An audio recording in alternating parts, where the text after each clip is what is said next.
Cool. What's up, y'all? We're live. We're back. Yeah, it's gonna be good.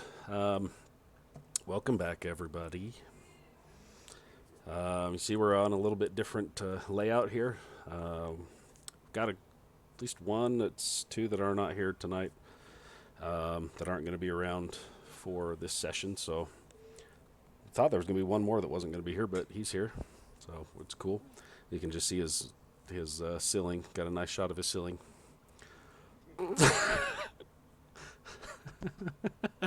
Hey, there he is. It's all good. So yeah, thought we'd do another one shot. We're gonna jump back into my world, Ionastria. Welcome to thank everybody here.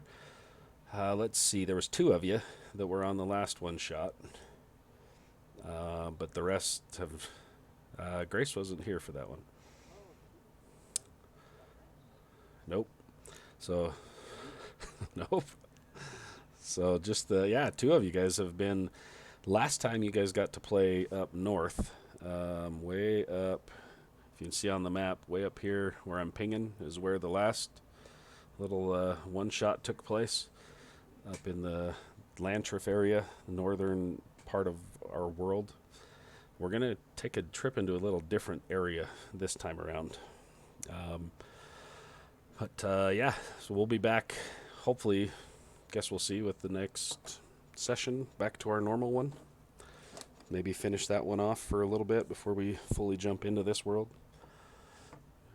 We'll see. See where we go. Red, you got anything you need to throw out there? No real announcements right now. Just Not a much for you. Cool. chilling. Anybody else? 2-bit. Hmm. Throw out your stuff for everybody.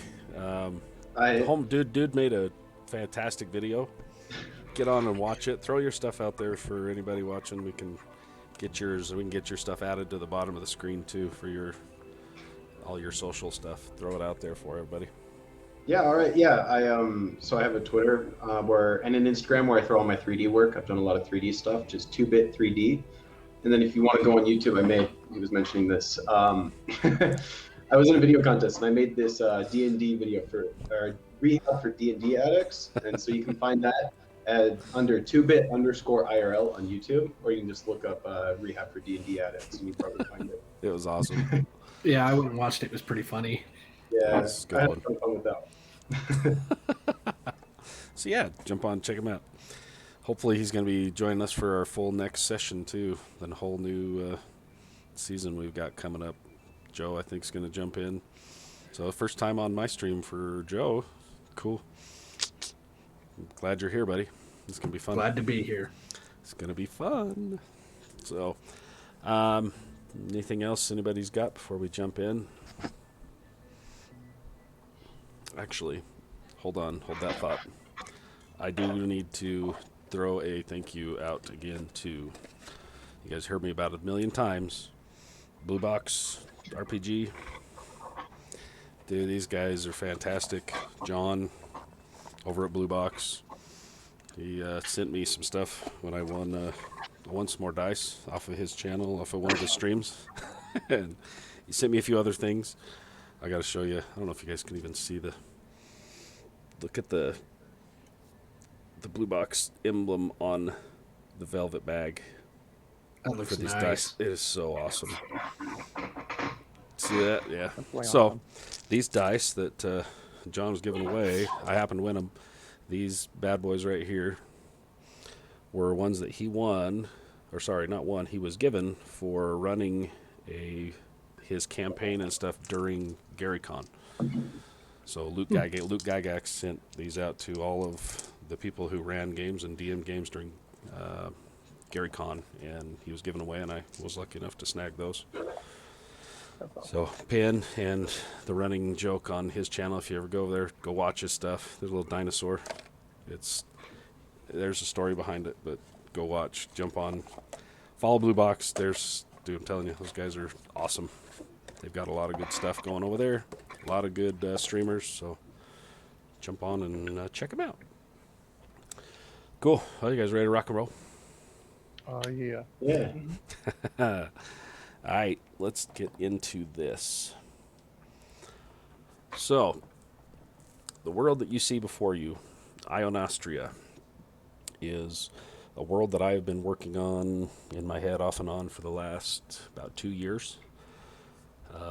Some of it's still in the works, but I've got a lot of it at least ironed out enough, especially with these guys putting pressure on me to jump into another campaign sooner rather than later. I've been dumping a lot of time into the world. It's going to be fun. I'm excited to jump in and get this thing running. It's going to be awesome.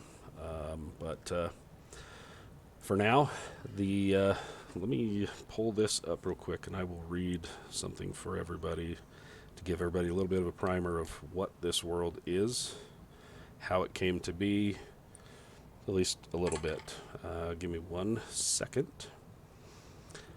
So there are, if you can see on the map close enough, I don't know if I can pull this down a little bit further. 1 sec, let's do this. Nope, well, it's all good. You can see the worlds and the things on there. Let me find this real quick. I really want to read this. I should have had it pulled up before, so my apologies. Someone's eating. No, I just hit something. Let's see. There we go. All right.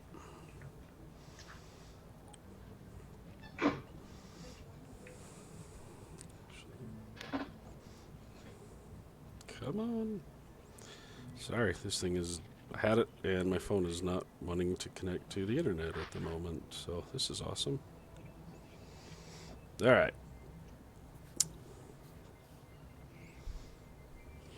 Let me read to you real quickly where we're at.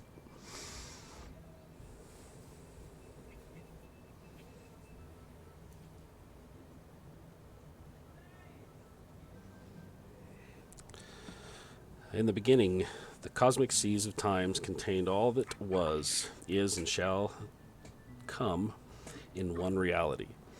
What's up, Fraley? Thanks for jumping in, buddy. Just getting started. We're doing a one-shot tonight in my new world that we're going to be jumping into for our next campaign. As soon as the one we're right in the, getting close to at least maybe a stopping point, we're going to jump into this world. So we're just going to, there's only 2 of these folks that are playing right now that have been in this world at all. We did a one-shot a while back, so this is new to at least 3 of them. A couple people that we stream and play with are not here, so we're giving them a taste of the world. So Ionastria is the world. In the beginning of the cosmic seas of time contained all that was, is, and shall to come in one reality. During the time of consciousness, the 7 arose from the coalescing energies of light and dark. As they grew in power, each drew power from the threads of existence. Eventually, like all growing beings, they began fighting for control of those cosmic forces, the elements, and the fabric of reality itself. As the War of the 7 raged, Dagon, first of the 7, gave part of his power to his newest creation, gigantic entities that were sent through the cosmos to fight for their creator. These titans helped Dagon capture and imprison the other 6 primes. Doing this, however, required that Dagon himself also be imprisoned. This final act became known as the Shattering. The Shattering broke reality and time. Once the elements, life and death, were one with the arcane and the divine, having been bent and forced to the will of the 7 upon their imprisonment, these threads literally shattered. The endless sea was now separated into planes and distant weaves of energy. After the shattering, the Titans, having served their purpose, were flung across the seas of reality. One of these Titans, Iona, came to rest at the boundaries between the newly formed planes. His body collapsed in on itself, eventually forming the material world that you are now standing in of Ionastria. The fallen titans gave rise to the realms of mortals and fae across the multiverse. Some were cast into the far reaches of the light, becoming beacons of divine energies. Others were cast into the expanding darkness, becoming anchors of death and fear. Ionastria was born amidst this disorder and chaos. As one of the first and oldest of the mortal worlds, Ionastria is balanced between these ever-churning forces of light and dark. The essence of the Titans contains weaves of the divine and the arcane magic that now surrounds the world, giving life and order to much of the land and seas. These Titans remain connected through time and distance. These form the pantheon of the mortal races. Whispers of a rising power has been passed from generation to generation over a millennia. The balance of these forces appears to be unraveling. Ancient omens are manifesting themselves through the nations of the world. Truth speakers and prophets have seen the signs of a coming darkness. Travel the magical lands of Ionastria and discover the tides that control the factions. From the peaks of Dagenheim in the north to the frozen glaciers of Surith in the south, ancient gods are awakening from their slumber as the new gods exert control over their minions. The world feels like a drawn bowstring ready to be loosed. Where will you be when the sound of the archer snaps? So, welcome to my world. Yeah. So, if you look at the map there at the very north end, Dagenheim is a very mountainous region. Large dwarven factions control the northern trade. Straight to the east is a very large land area called Lantrif that is broken into several duchies that all contribute to the magic center of our entire universe in this world here, at least, the Vancilian Academy to the north. Further to the east, the Malako Isles are a federation of 9 large islands and several small islands that have joined together to protect each other. Coming back to the mainland along the east coast, Portha. Portha is a small country but is known throughout the land as being one that I think every single nation has borrowed money from, taken money from. They are a small but very, very powerful entity in this entire world. To the west of Portha is Nest Tenokai, is one of 2 elven regions in our world that are controlled by 2 different factions of elves. Further to the to the west, the Marushi Kingdom is a pretty typical, what you would expect of a kingdom that has family run, has been in generations for a very long time. They control a lot of the trade, especially to the north end of the world. Very powerful, but also kind of isolated and stick to themselves. Further to the east, along their border, is Damada, which is a very desert region that has had a lot of strange things that have corrupted the land up in that region.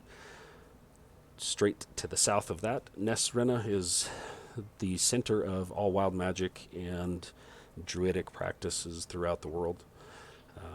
Again, Nesrena and Nest Tenokai are 2 factions that are now separate. For what reason? Maybe they'll find that out sometime. Splitting through the middle of the world, the Chardonian jungle is hundreds of miles across. Thick, dark jungles that separate north and south. We'll see if you guys get into there at all. To the south of that, Atalon is a wide open region that has several warlords, small city-states that battle for supremacy, but also work together and are extremely against the Guvetian Empire, which is at the other end. That is they blame for a lot of the wrongs that have happened on the south end of the world.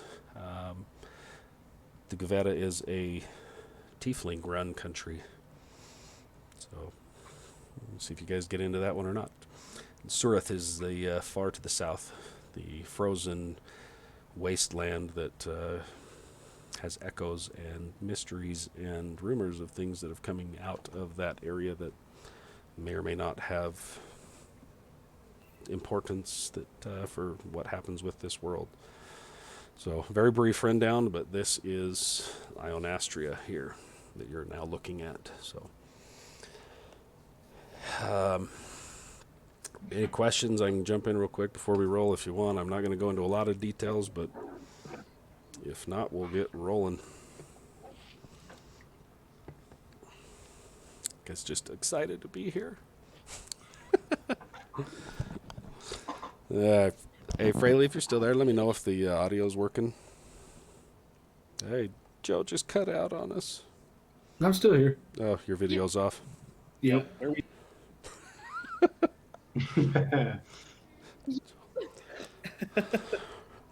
Yeah, your video's off, but all right. Okay. Fixed it. There you go, buddy. Hey, there he is. Okay. Hey.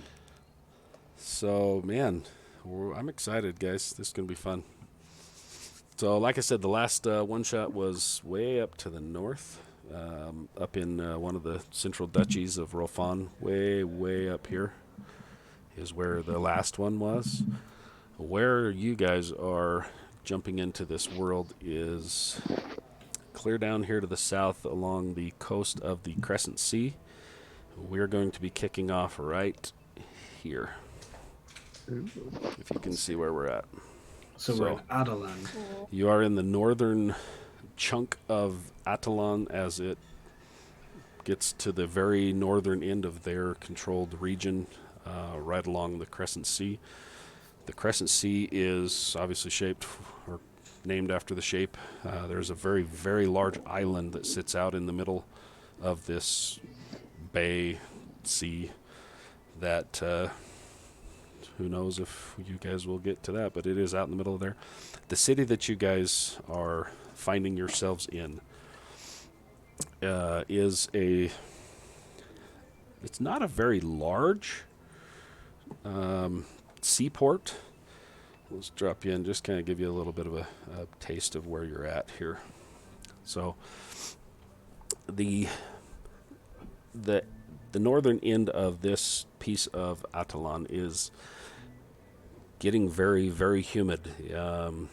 It is the extent, the very western extent or eastern extent of the Chardonian jungle that pushes right up against the bay.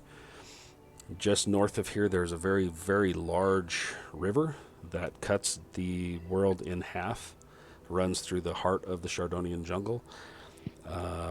As you are leaving this city, let's do this. The crew that has come together is leaving from this city at behest of a lord that has asked each of you to head north. The final destination where you are heading is clear up into the north end of heading to the Vancilian Academy. Some of you are heading that way at behest of this lord, others to receive answers. Some of you are wanting to find adventure. So each of you have made your way into this small fishing dock city that is sitting along this coast. And as you are getting ready to leave, you are tasked with delivering a couple of packages along the way. This lord that you have met up with, he has asked you to follow a regular shipment lane that heads north out of this region and disperses goods from Atalan throughout Nestenokai, Portha, and up into the duchies of Lantrif. So, as you are here, you have been in this small town of Varala, and the lord here that he seems trustworthy enough. He's as you guys have made your way here over the last few days, you find that there's a lot of work to be had. There's people asking for work for the fishing boats, for the transport of goods, for several that are asking people to head south to go down and help some of the other city-states of Atalan get into some of the skirmishes. They're looking for sellswords. There's all sorts of things that are happening along this coast. You would have your choice of what you would like to do. However, again, each of you have already had it in your minds that you wanted to get eventually to the Vansilian Academy. So when you heard the criers out along the docks asking for people going through the local taverns and inns asking for people to help get these goods with the final destination in mind, each of you have signed on to take part in one of these caravans that will be heading out of here, heading north. The day before you are to leave, there were three other carts that left. You are handed a docket of several items in a cart that you are asked to take to the north. You have stops, at least 3 different stops along the way. One just at the border before you cross the expansive bridge to get into Nestenokai. One just on the edge of Nestenokai and Portha. And then the third one is just shy of the Vansilian Academy, where your third and final stop would be, according to the docket. So each of you have joined up, asked, and been promised that you will be paid. You'll have plenty of food along the way for you to deliver these goods, make the 3 stops. Each stop you will be granted 10 gold each per stop, and then another 10 gold upon arrival. So you will be pushing at least 40 gold to make this trip that will take several days to get to the north. So as you are awakened, brought to your carts, and you meet up with a small gnomish man by the name of Pinafin Palor. Pinafin looks at each of you and says, are you... Let's see, 1, 2, 3, he starts counting, says, okay, 5. I thought there were supposed to be 6, but if it's just the 5 of you, we can get going anytime. The sun has just come up. You can hear the birds and things out along the docks, and it is starting to get humid already.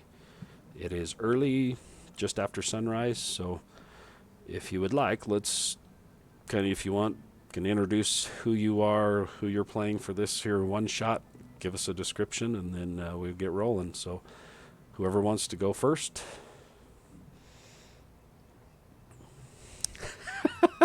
I'll call Hey up. guys, I'm Kenny. Wonderful to meet you all. I'm so excited for adventure. My dad was an adventurer, and I'm so excited to be along here. You guys traveling with us?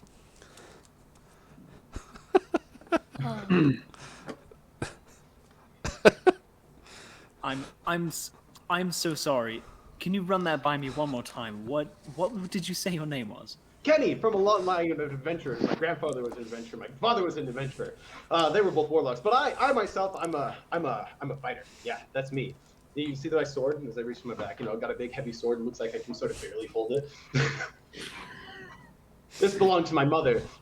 I'm so excited. This is my first adventure on my own. All right, all right. Well, very that clearly certainly obvious. seems the case. All right. So Wait, what do we Kenny, see? describe what do you your look character like? there, Kenny.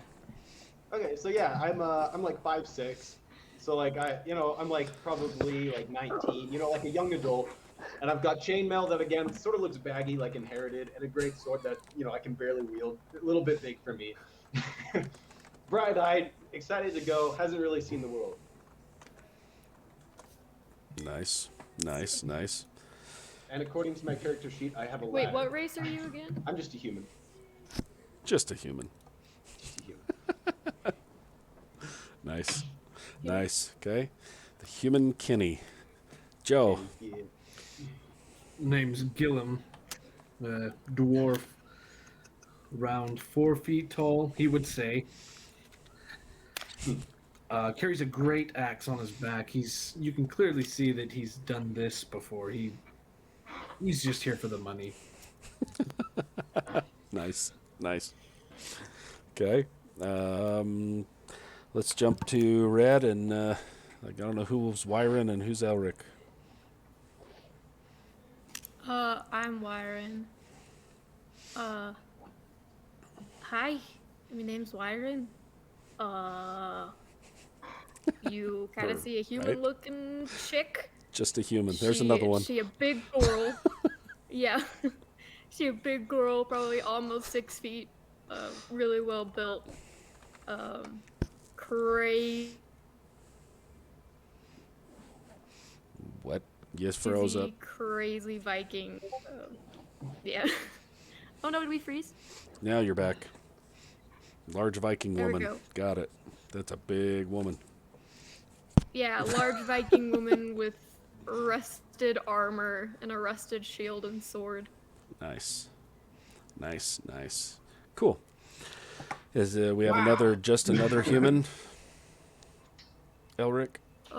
Yeah. Your turn. Yeah, Elric. Elric is a little over 6 feet tall.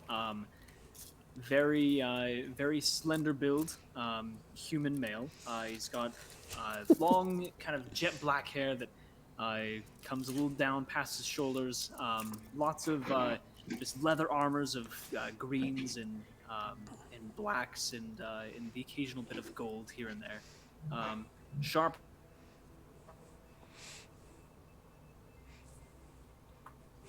green eyes, very angular features, and self-important, from what you guys can gather.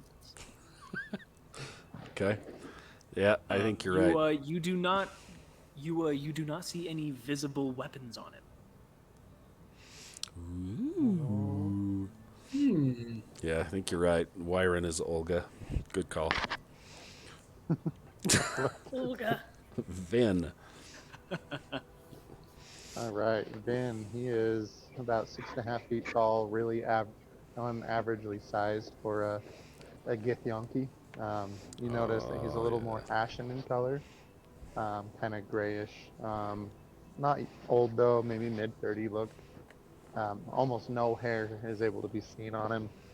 Kind of has the normal, like,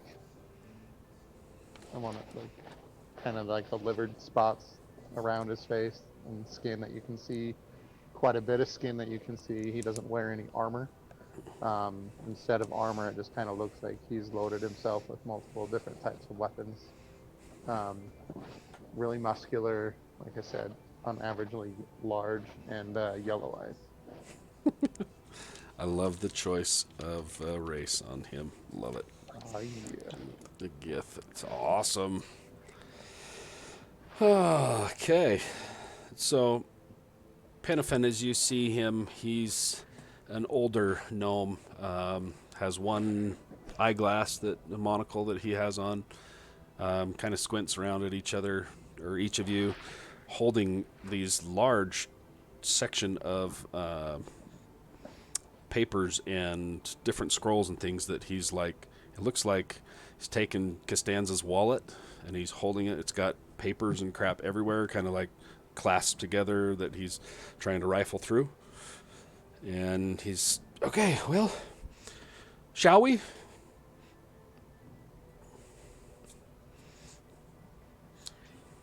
By all means, lead the way. He's just like, okay. Turns and he starts, you hear him kind of mumbling to himself of, this is going to be a long trip. And This is going to be a long trip. I'm just so excited to be on my way. Oh, it's so wonderful to meet you all. Wyron, your sword, all the rust doesn't help you kill your enemies more effectively. Well, I'm mad to get rid of him. wow. You just see the throwing daggers with the looks. Oof.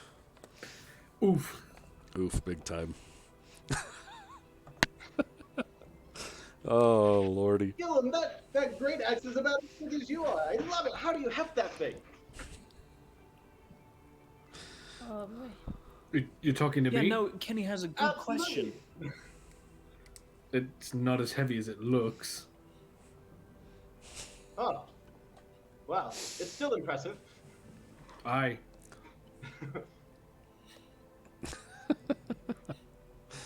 All right. The caravan that you guys are on is 3 carts. So Penafin is in the front. He's leading out if whoever wants to try and grab one of the other ones, and then there's one other one. So you got 2 carts that somebody's going to have to try and drive. Does anybody have any experience there with carts and horses and animal handling? I have animal handling experience. I energetically Of course you do. Of course you do. I can talk to people. The eggs being pulled.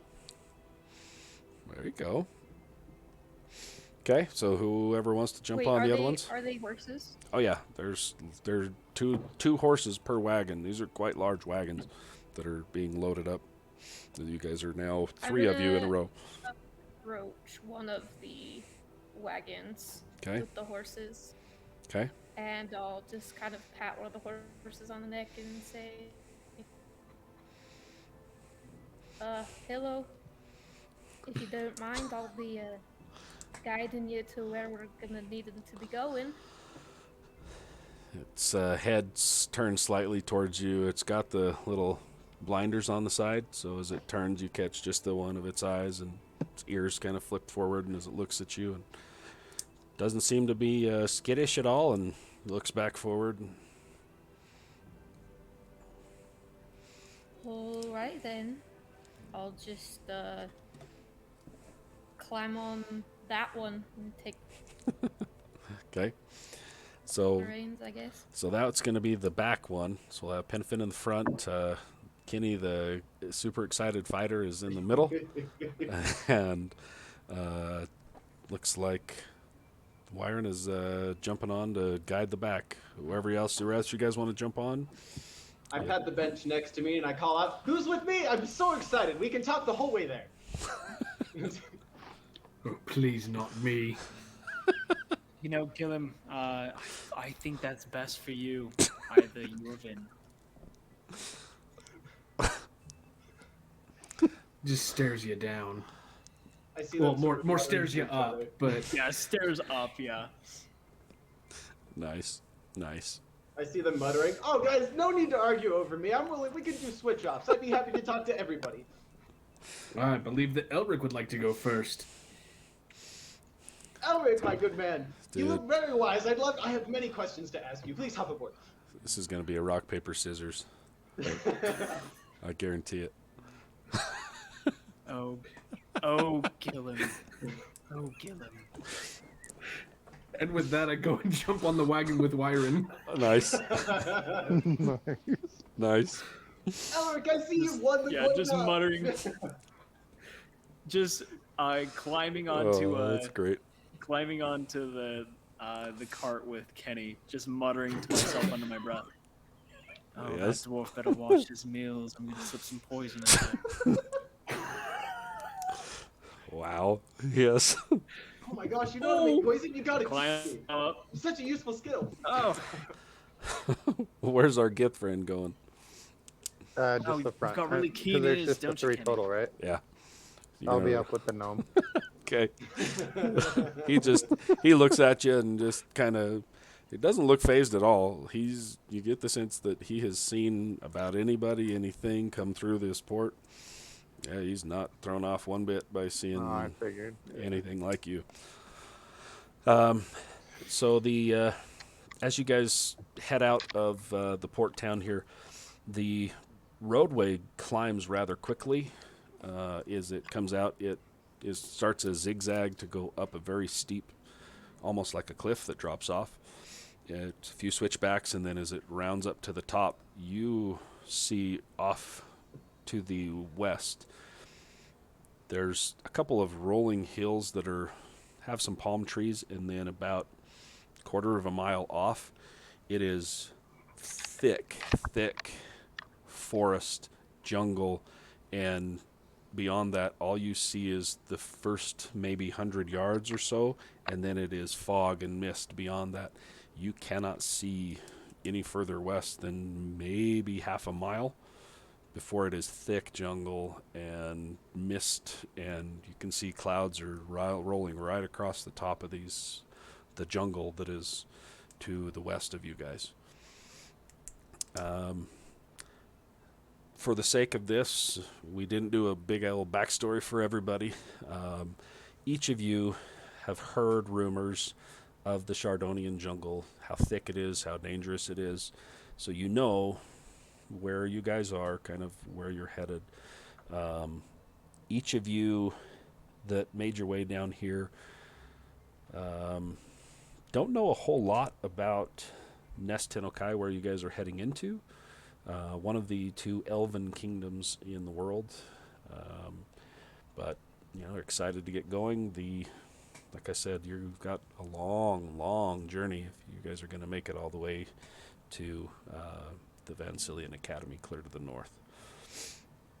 So as you guys head out, whoever is driving, let's make a animal handling check. Let's do the first roll of this thing. All right. How do I use my... Is that just a D20? Yep, just roll a d20, and it should be on your player sheet there for animal handling. Wait, what? Not help me.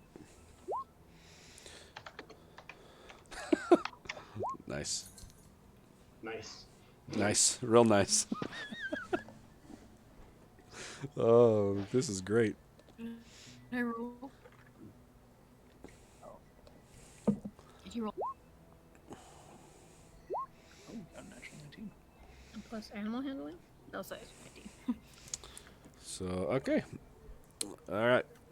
It takes, you see the first cart with Vin, and Penifin just kind of takes off, and the 2 of you, it takes a minute to get going.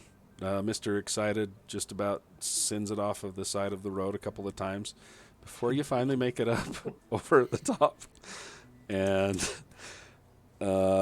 all you guys can hear with the wind and the fading noise of the docks and the birds and things as you head up is the chatter of your friend that's very excited to be out here with you guys. Other than that, it's as you round up to the top, you can see that the road continues off through some trees. It's not super thick. As you guys head to the north, Penifin turns to you, Vin, and says, so, heading north, huh? This is, are you going to be staying on with the company here, or are you just a one-time passer through? I'm assuming he's talking to me. Yeah, to Vin. Okay. I don't know. He's just like, okay. What about the rest? Good. Oh, the money's always good. As he smiles, you see he's got one bright gold tooth right in the front. He just smiles at you, and he's like, money's always really good. Then I might stay on. It's like, oh, well, we don't get too many of your kind around here, so it would be fun to... Maybe you could scare the little kids as we roll into town, as he kind of chuckles.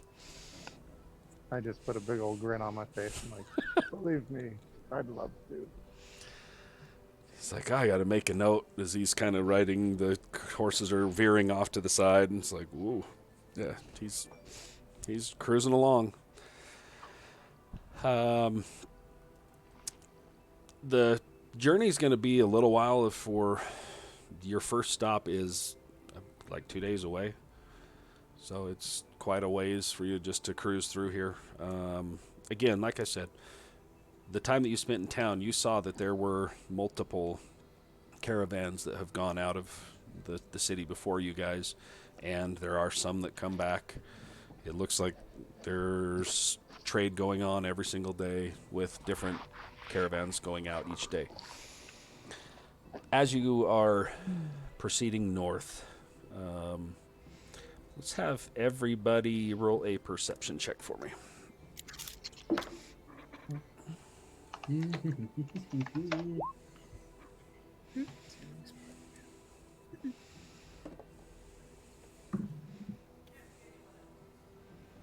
That's 12. Nice. I got 13. a 6. You guys are all distracted. No. Did anybody get... Perception. I got a 6. I wonder What why. kind of bird do you think that one is? No, what? Eric, over there! As I'm like pulling on the reins. The cart's like... back Give and me forth. those. Give me those. Nice. I- What'd you get? It's That was a 6. 13. Okay. I was 13. a 6 as well. Jason. It was a 12. Wow. Yeah, you guys are like taking in the sights, just cruising along. You, yeah, the chatter continues, I'm sure, from Kenny as you guys are cruising along, taking in the sights, checking out. You see that there are off through the trees every so often. You can see that there are small trails that turn off. Penafin begins telling you that there are a few settlements along here, nothing bigger than 2 or 3 homes, just more like homesteads that are kind of out in this region.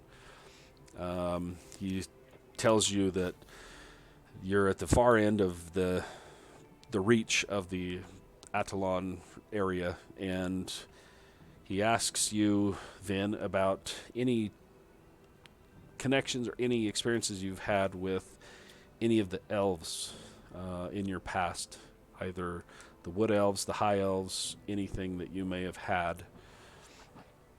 Just kind of trying to get a feel before you guys head into Nest Hinokai of who you are and what anybody else in this crew may have experience-wise dealing with Right. elves.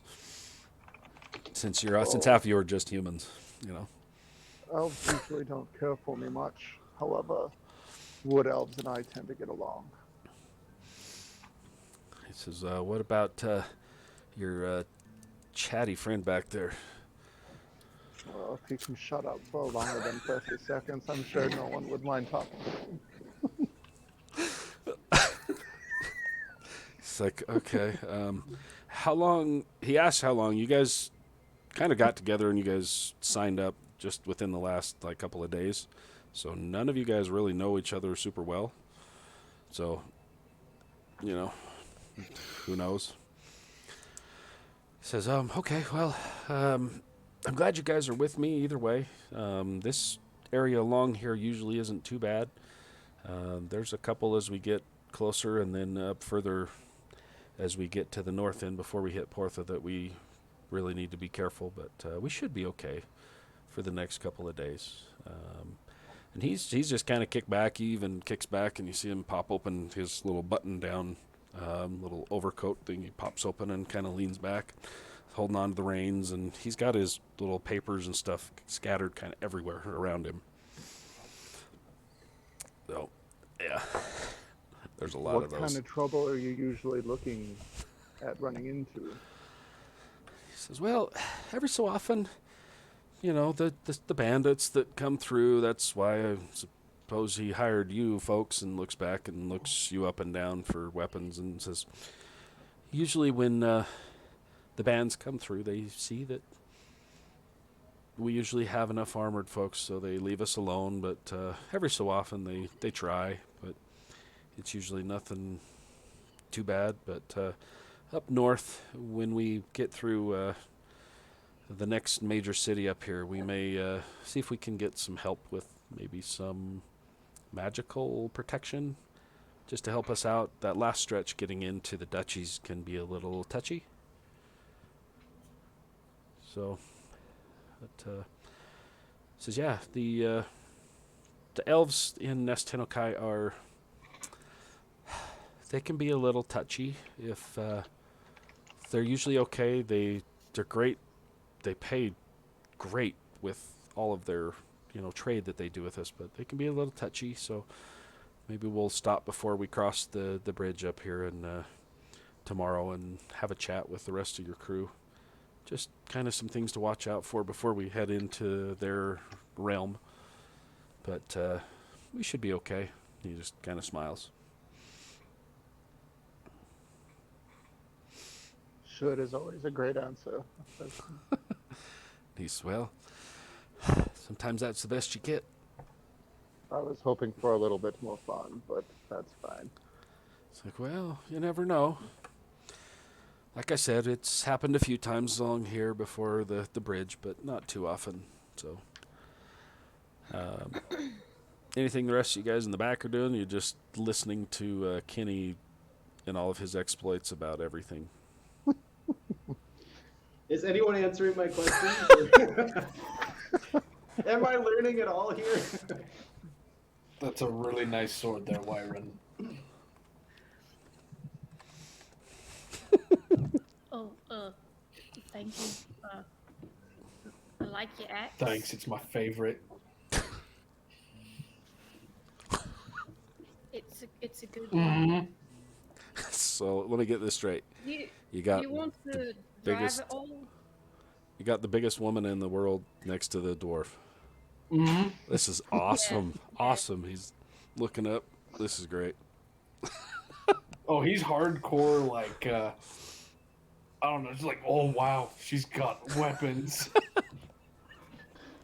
He's got a crush already. This is awesome. Oh, yeah, definitely. Nice, nice, nice. So, yeah. So, what was your name again? Hmm? What was your name again? I forgot. Gillum Gillum? Bramlek. Mm-hmm. Nice to meet you. Very, very nice. Hey, Gillum, do you want to drive? No, I'm no good for that. Oh, I think Anywho. I can't hear anything. He said no. You guys able to hear over there? Hopefully. Hello. Can you guys hear? Can you hear us over there? What happened? Aw, jeez. What'd you do, Richard? Yeah, I can hear you. Hold on, guys. Sorry, we can't hear y'all anymore. Way to go. All right. We'll keep rolling through. So, ooh, got a refresh. Nice. Whoa. Refreshed everybody. Uh-oh, you killed Vin.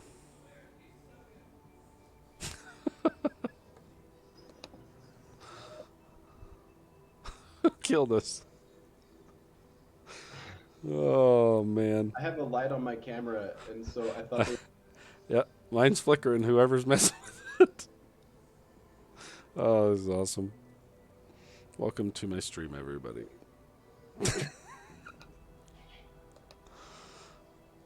Oh, there. Hello? You there? Can you hear me now? Yeah, well. We're going to keep rolling. Okay, there we go. There you go. Maybe if Jason makes back. There we go. I see you, but I don't see Yeah, you. can you guys hear us? Yep. Cool. Okay. I can't see Jason now, though.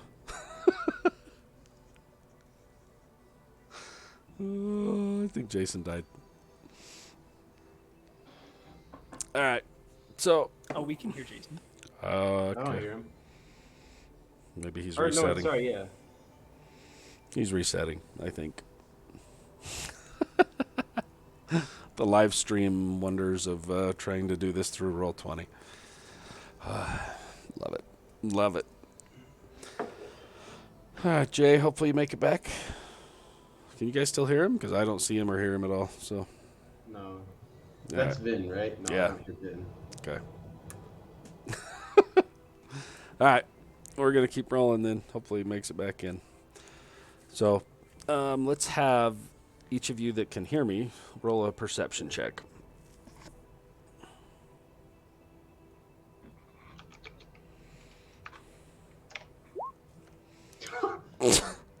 Wow. Kenny is very laser focused on anything but the road. Yes, he is. Dude, I can't hear you, Jay. 15.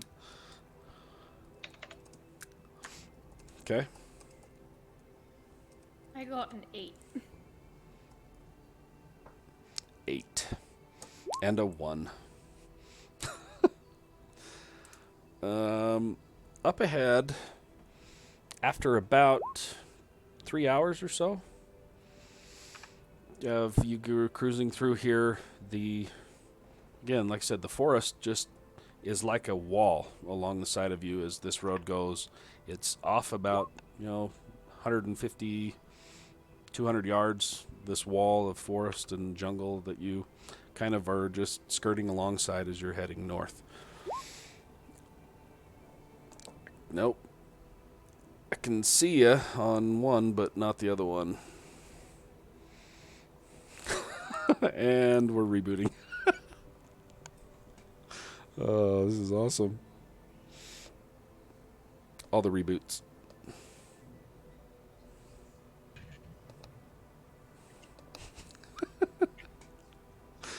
Oh, good times. Good times. Let's try this.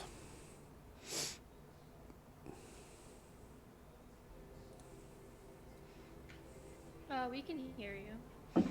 There we go. Yeah. I think I had to reload because whoever was reloading was really reloading everything. Oh, that was a good one, man. All right. Whoop, man, y'all are seeing the fun of trying to wing this as we go. It's fine. It's fine. All right. Whoa. Let's move that down a little. There we go. All right. So, I don't know what Vin rolled there, but I just sold something? I was asking y'all to make a perception check, but you're Oh, too busy. Again? You're enamored. You're enamored with Kenny's stories, so it was cool. I'll roll one.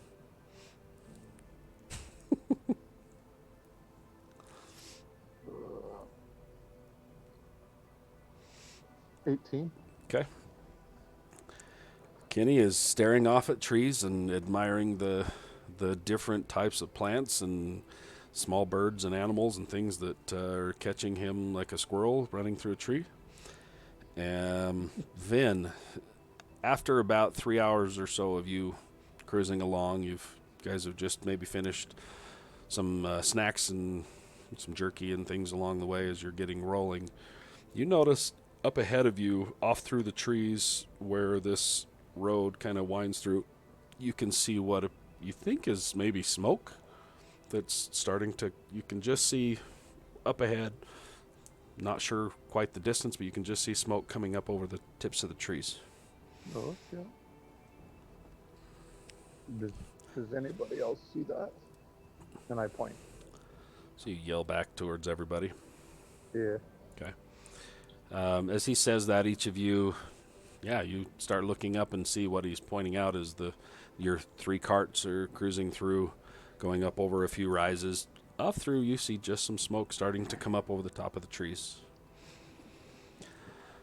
You've noticed that Pinafin gets a little bit stiff in the seat and kind of sets all of his books and things down and even buttons up one of his buttons that he had taken open.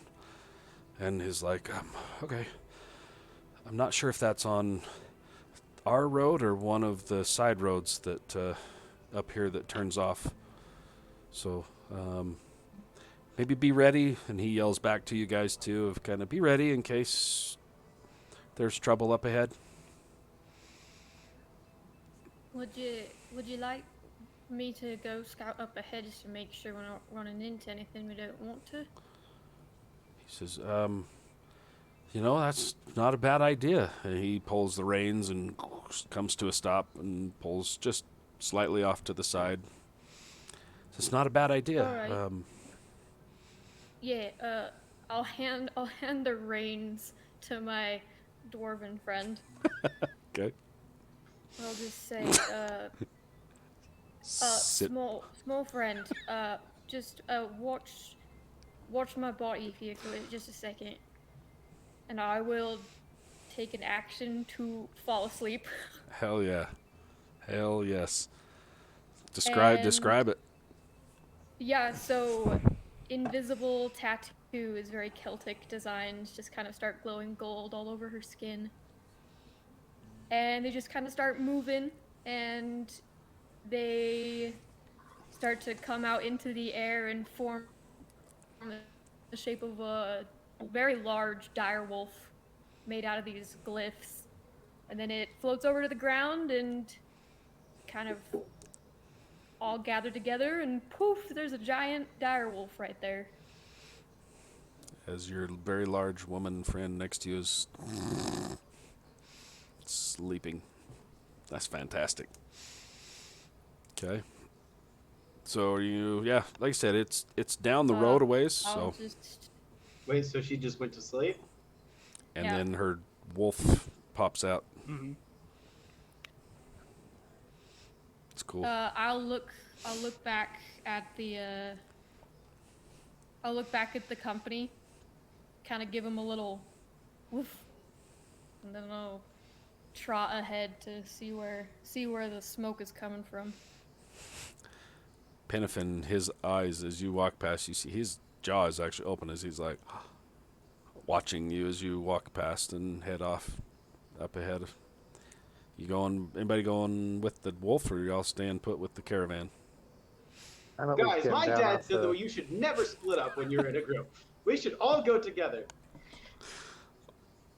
But she's still here. And I point at her body. You're muted, Joe.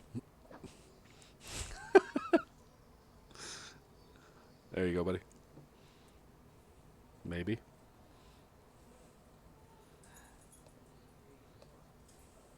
Uh-oh. Here we go again. Oh, man. I love this thing.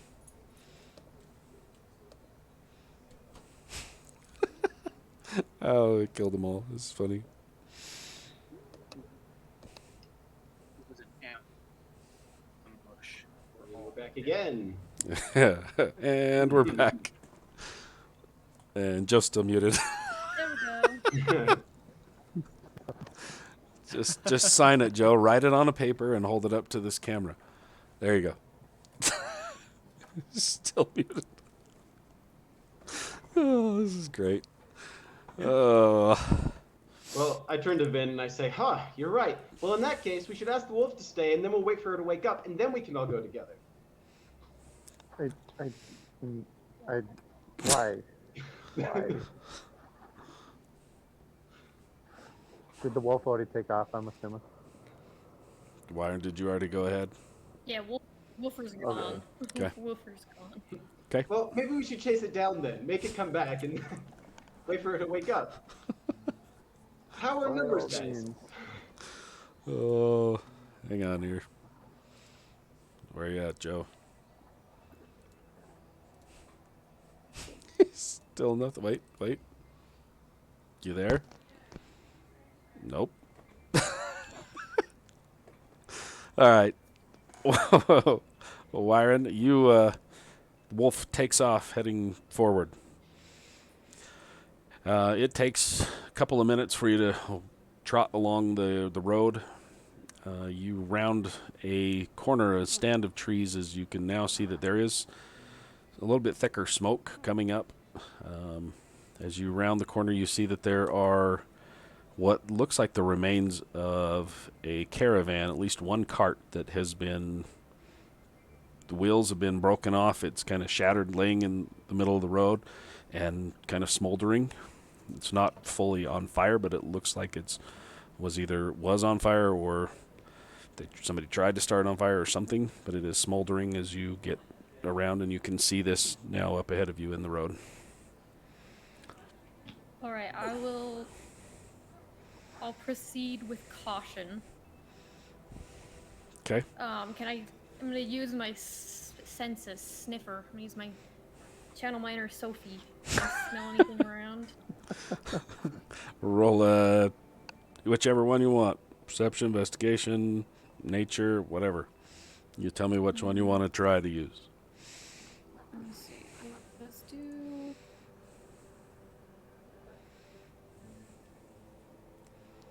What's my highest modifier as a woofer? Okay, strength is not gonna help me.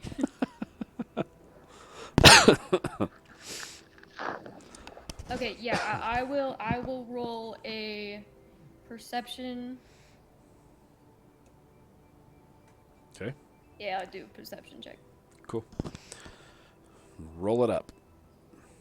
Oh my gosh, I hate 5. Okay. You Smoke. you can smell, yeah, the Oh, smoke. I'm sorry. I have advantage on perception. Okay. Sorry, as a pupper. Especially if you're using your scent. 9. Hey, you still Yeah. smell a lot of smoke. Yeah, it's hard to pick anything out other than that. The road's pretty heavily traveled, so picking out a single scent is going to be tough, especially with the 9. All right, I will assume that my wolf senses are good enough, and I will continue forward to investigate. Okay. Let's do this. Let's see if I can do this here. I'm going to grab the code. I think the 2 of you will be able to see that one. Oh yeah. Okay. So that's kind of what you guys see. Well, you see. Up ahead of you, there's the cart that's in the middle of the road that's kind of smashed and broken apart and is smoldering. So you would be just to the very end over here as you kind of make your way in. This is where the cart is that you're seeing. All right, yeah. I'm gonna approach the cart and see if it looks like the company that we're working for, Okay. or if it's like I'm not able to tell. Cool. For the sake of this, I'm going to grab everybody and drop them in there, so the people on the stream can also see it. Woohoo! So, yeah, as you get closer to this cart, the cart is very similar to the ones that you're on. You've noticed that some of the markings on these have either, some are elven, some are dwarven, some are from the different tribes and things to the south. So there's a lot of them, but very, very similar. It looks like the contents have been smashed and ripped apart. There's pieces of the boxes and things laying around, and it's smoldering, but not on fire right now. And there are no bodies.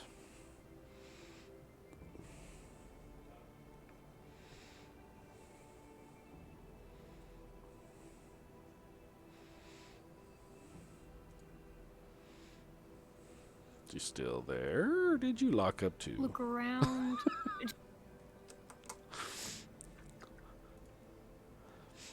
You guys keep cutting out on your audio. Oh no, can you not hear me? Now I can. You're kind of cutting out and freezing there for a sec.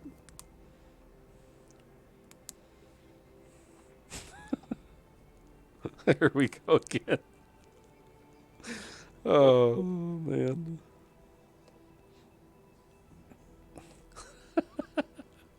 Don't mind all the 9,000 reboots, everybody. It's cool.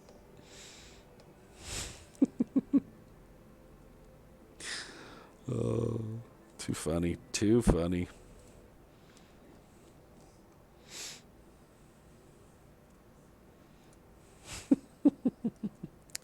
Apologize for the reboots, the 9,000 reboots to get this stupid thing to work. Oh, there we go. Love this awesome program.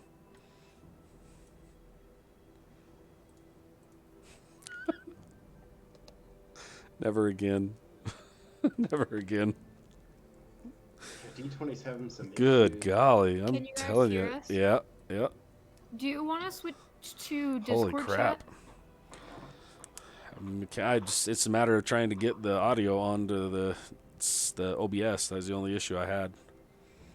Yeah, as long as it's going through your headphones, it should still be on. It should still work on OBS. Okay, we can try it. Maybe we'll take a break here in a sec and we can mess with it. So, you all back? All right. Well, as Okay. it's working, Nobody touch anything. I'm back. Joe's still not. nobody touching. Oh, man. Joe's still muted. Oh my gosh. Dang it, Joe. All How? right. Well, How? I will. Oh, My woofer will take one last survey, look for anything living, and then if can't see anything, just dart back.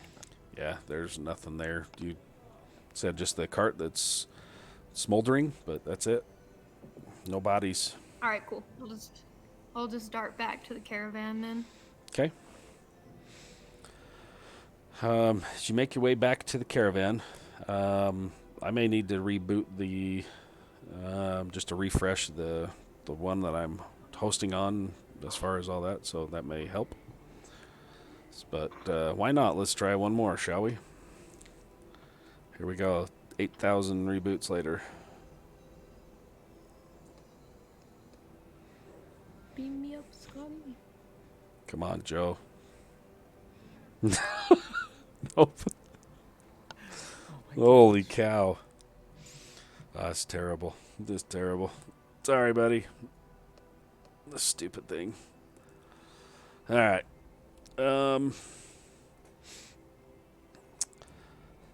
Yeah, as you make it back to the caravan, you can kind of relay to them what you saw.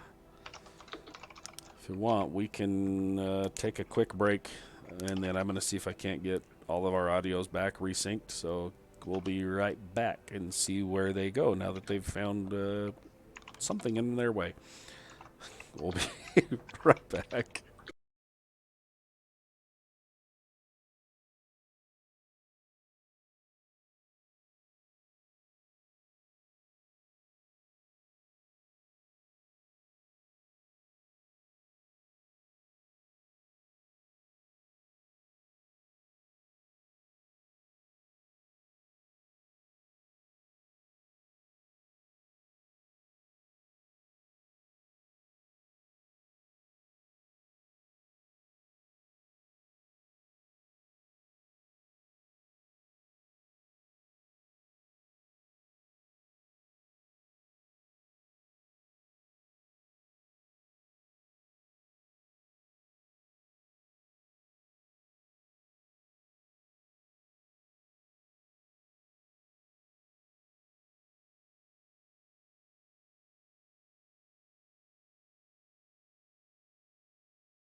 Alrighty.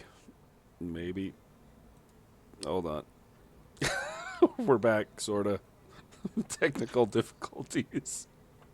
Oh my hell. Oh, okay. Well, nope. Hold on. This is awesome, guys. So much fun. Aren't you glad we jumped in and did this?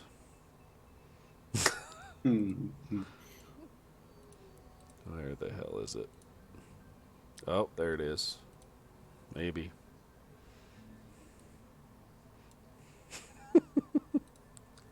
Okay. Oh, I hope it's up finally. Why is it shutting off? What? Oh man, I have it up on kinda sorta, but every time I move off of the screen, it kills it on the OBS. This is great, man. guys. This is Okay. great.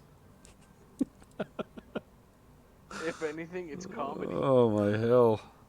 This is pretty sad. Peak comedy. Pretty sad is what it is. I can't, Comedy. yeah. Um, Well, let's see. Oh. We're back, kinda-ish. Now if I can get the, whoa. Don't mind the technical changes and stuff midstream. This is great. Good content, y'all. Smash that like button, Jeez, right? freaking weed, yeah. Yeah. Hey, can't you wait to help me get up to where we need to be so you can watch this every week? Yeah, get us to affiliate, my dude, so you can see more technical difficulties. Crying out loud. Yeah, it's pretty sad. Okay. Hey, I hope it's up and going. It's as good as it's gonna get for right now. All right. So, holy crap. Okay. I can't see the chat anymore, so please, somebody's watching the chat. Oh, Yeah, don't worry, I got you. my gosh. Yeah, I can't. It's pretty sad. Hey, look at that. It's actually working. And I see a Jason's face sort of back. Hey, we're there. You know what? We're running with it. Heck yeah. Good hell. All right. Yeah, please don't. Okay. So you before we fell apart and the wheels fell off of this here stream, the crew had come along and found a smoldering cart that the puppers ran up and checked out, sniffed around, and then ran back to the rest of the crew. So that's where we're at. As you get back, you can explain what you find. Yeah, I will go up to my body, and as soon as I'm 5 feet, the wolf just kind of explodes into gold glyphs, and I'll sit up in my human body and look around. Relax. Yeah, the there's a cart up ahead, and it's pretty much gone, actually. Pretty much just splinters. No sign of anyone living. So I don't know, is there like a way around, or we just gotta go move it, I suppose. I don't see no way to get our car over that pile.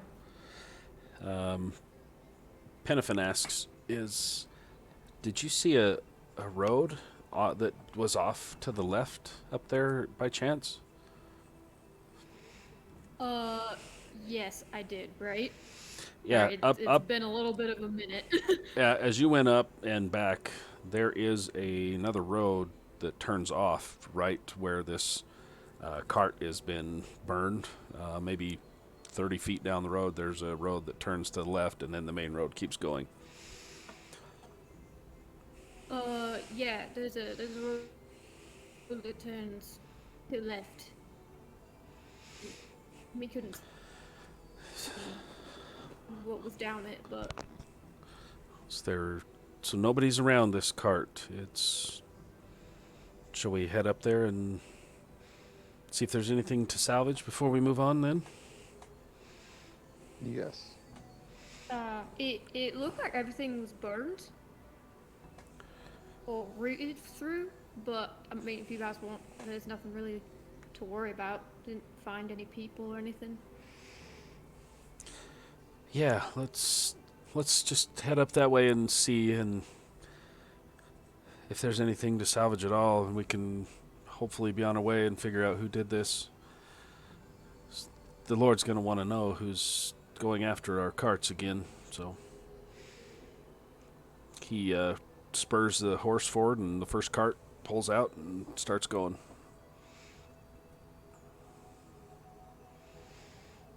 So you guys make your way up to it. So we can drop everybody. You guys are already on this here screen as it is. So I'll jump over to this here.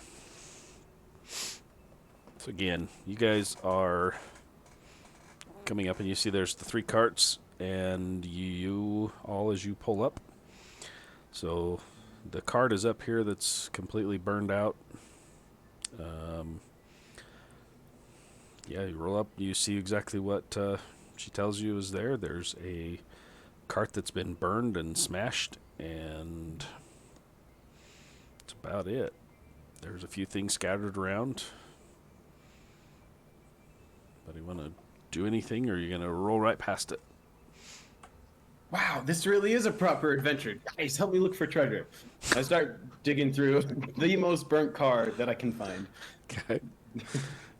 Make a do a inspection. Yeah, you can dig through it if you want. If you want to dig through it, Yeah, I dig. do it. Dig. I would dig. like to look around the tree line. Okay. See if there's anybody around Okay. or any trace of anybody around. Okay. Roll perception, and if you're just kind of looking around to see. So Kenny rolled a. What'd you get? 13 plus. 13. Okay. Okay. As you're digging around through, you find, like I said, looks like this was a shipment of like coffee. There's a lot of coffee beans and stuff that are kind of spilled out. The main contents are gone. As you're digging around, not much is left other than broken parts. There's a few spare parts, a bag of tools. Up on the front, where the front seat is, you can see that there is a small bench where the person would have sat on. It's a slightly different design than the ones you guys are on, but see where the seat is, and underneath one of the seats there's a piece that is kind of broken up slightly. A piece of the seat itself, like one of the wood boards that could pull up. But yeah, not much Okay. else. I go. Well, in that case, I find like a see bolt, what- arrow, something like that was holding like a wheel on, and I keep that, and I goes, guys, this is my first souvenir from our travels. The most useless souvenir ever. It's awesome. Yeah. Love it. Okay. Cool. So you grab that. Anything else you guys want to dig around in?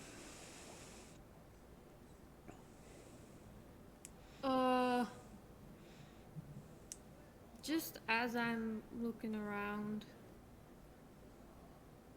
I would like to make a perception check. Okay. Joe, did you roll already? Yeah, I rolled 15. Okay. I would like to see if, like, the forest, if there's any parts of the forest that have been kind of, like, pushed to the side, like foliage just kind of shoved out of the way, to see if this was, like, a sudden attack or if they, like, came head on. Okay. I know that's probably kind of Okay. far reach, but I'd say between the two of you, the tallest view and the shortest view, looking through the trees, it's hard to tell. You can see there are a few places on both sides of the road where there are some trampled grass where looks like there's been probably 5 or 6, at least, people, maybe animals, who knows what they were, that came out around this and then have disappeared back probably the same way they came. Yeah. All right, so So- it does look like it was an ambush kind of Yeah, situation. it looks like it. There was some people that were set up here probably, or something that was set up here that has attacked this. Vin, did you say you wanted to do something else earlier? Jay? Oh, I was just kind of getting down, looking around. Okay. So, I'm gonna use, if I can, I'm just gonna use my divine sense. okay. I'm just gonna look around anything within 60 feet that is celestial, fiend, or undead, or anything affected by the hollow spell, but I don't really know what that is, so. Okay.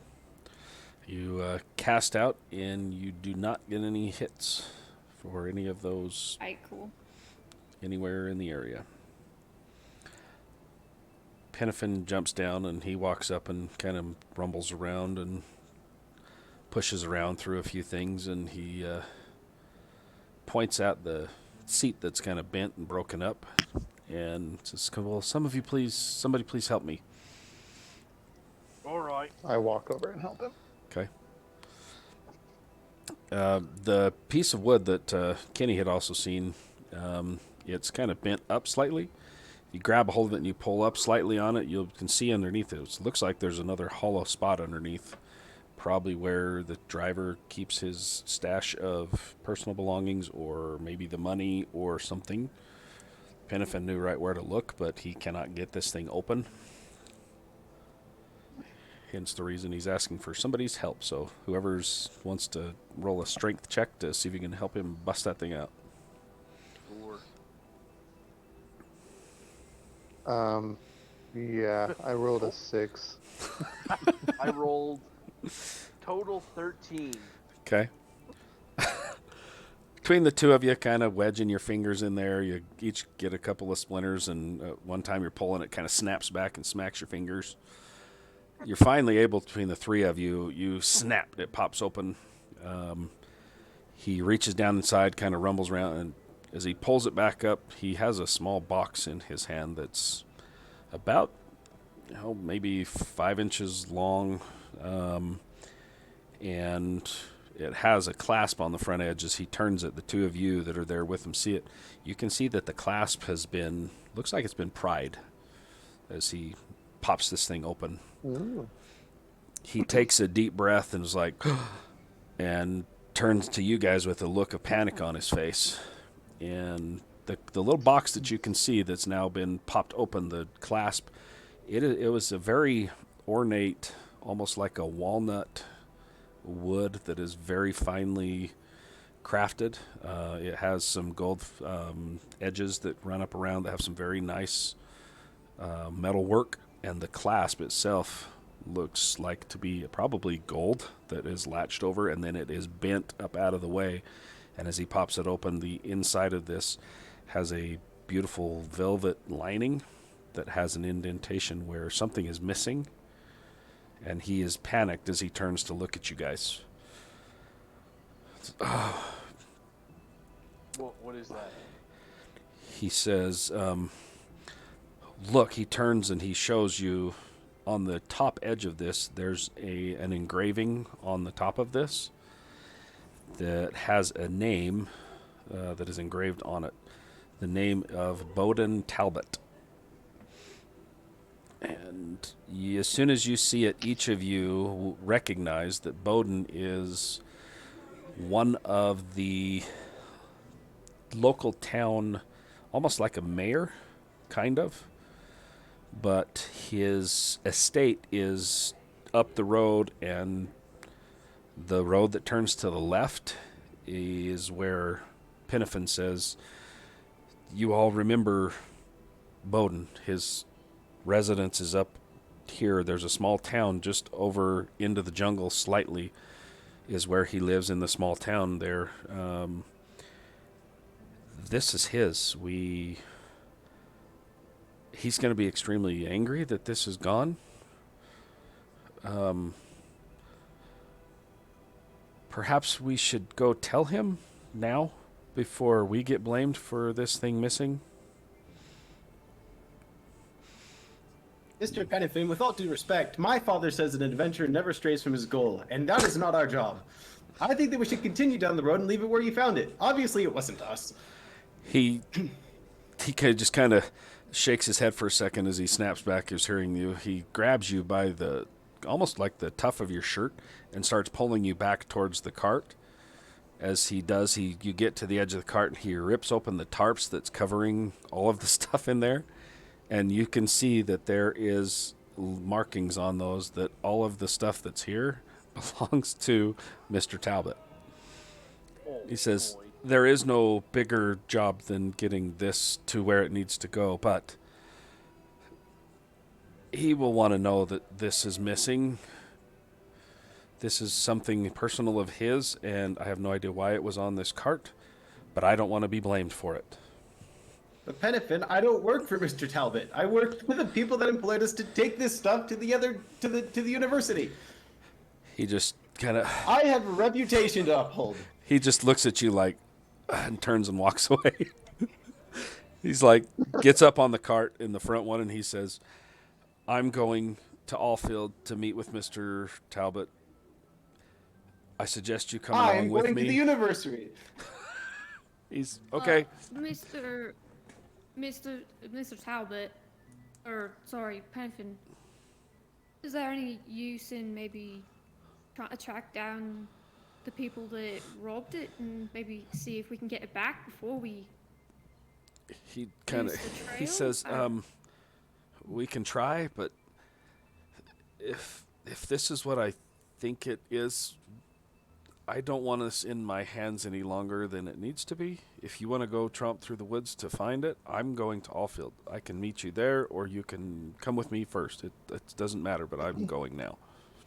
Pennifin, it is quite easy to drop something. All you have to do is open your hand. He is not even looking at you anymore. He's just like, This is terribly unprofessional of you. We have a job to uphold. he's already on that cart, and he's like whoosh, whoosh, starting to roll out with that thing. He's going. So what do you guys want to do? It's up to you. You can go track through the woods if you want to try and find what it is, or you can go with him. Your choice. What do you guys want to do? I want to go to the university and finish my job. Okay. I'm gonna follow this guy Okay. So the first cart goes up. wherever he's going. It goes past, and like I said, goes up maybe 30, 40 yards, and you see him veer off, and he takes the road to the left. So you guys taking the other two carts, or what are you doing? I'll hand the reins to my dwarven friend and be like, I already went up the road with this guy. You already ran up the road? Yeah. Okay. So you ran up, Oh, jumped you on with ran? him? oh, Yeah, I ran up and jumped on his cart. I'll look around. Is anyone still here with me who's not driving a cart? I wave. I'm here. Anybody else? No. One that's not driving a car. Oh, my I'm bad. still sitting on the same cart with Kenny. You, Okay. Yeah. skinny boy. We're going to the university. Are you going with him? You know, life is a tricky thing when it gives you so many different alternative options. By the gods, both of you just go.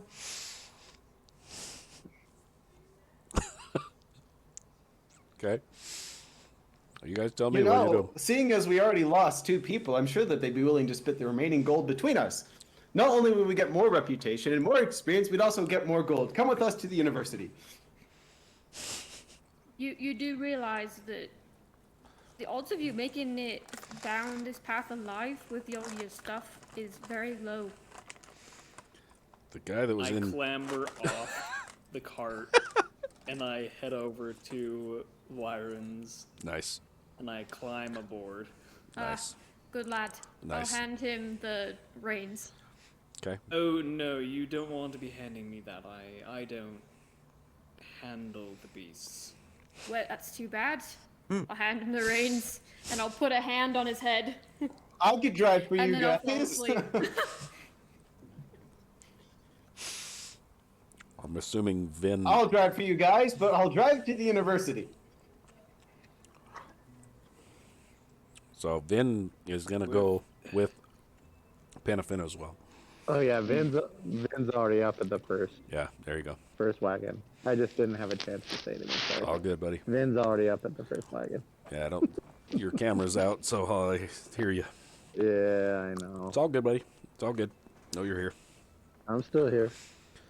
Okay, so you got Kenny heading off with one cart north. Everybody else is going after Panafin.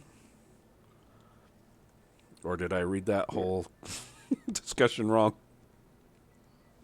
Yeah, I gave the reins to.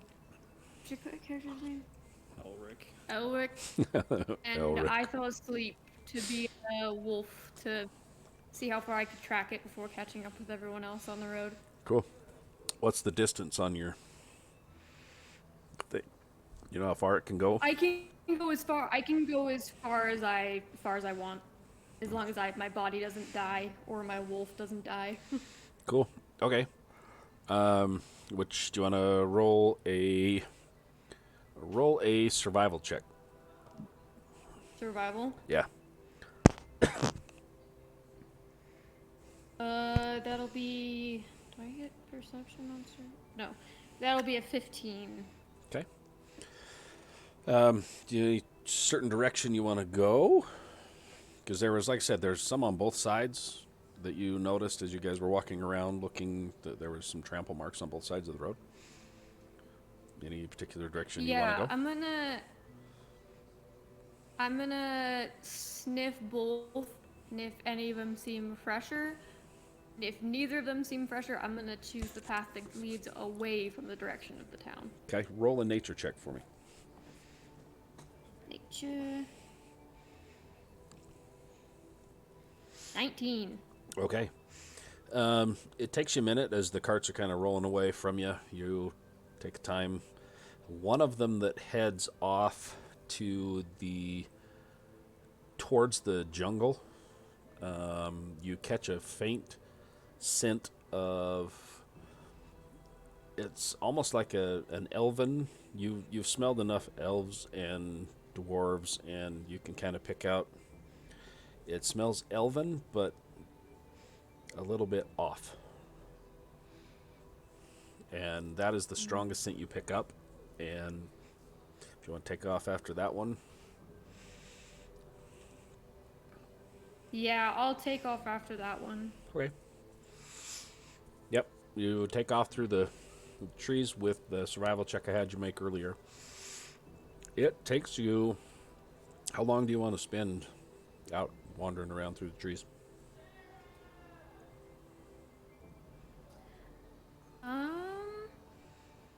If it gets any longer than an hour, I'd probably turn back Okay. and just kind of take note of which direction it headed.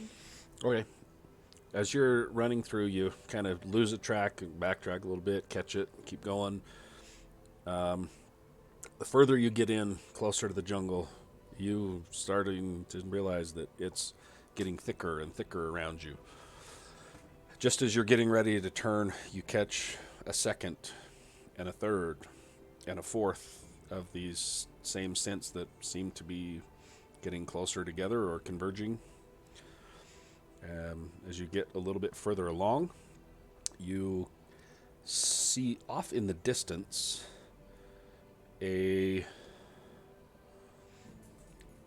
what looks to be some ruins of some sort.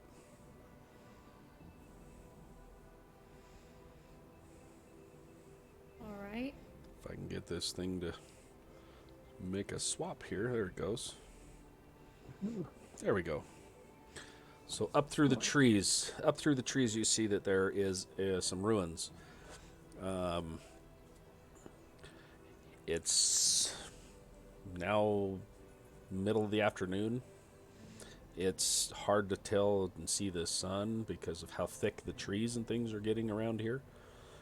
But you also notice off, not too far away from these ruins, as you poke your head through, you catch some slight movement off through the trees. and you notice that there is you see some sort of a feline creature come out from some of the bushes on one of the sides. You send a couple more minutes, and you notice that there is an elven figure walks out from one side, and another one kind of walks out from the other side. You guys are, or where you are, is down here quite a ways off in the trees. So you're looking up and seeing one elven person here, some sort of a panther or a cat creature here, and another elven person there.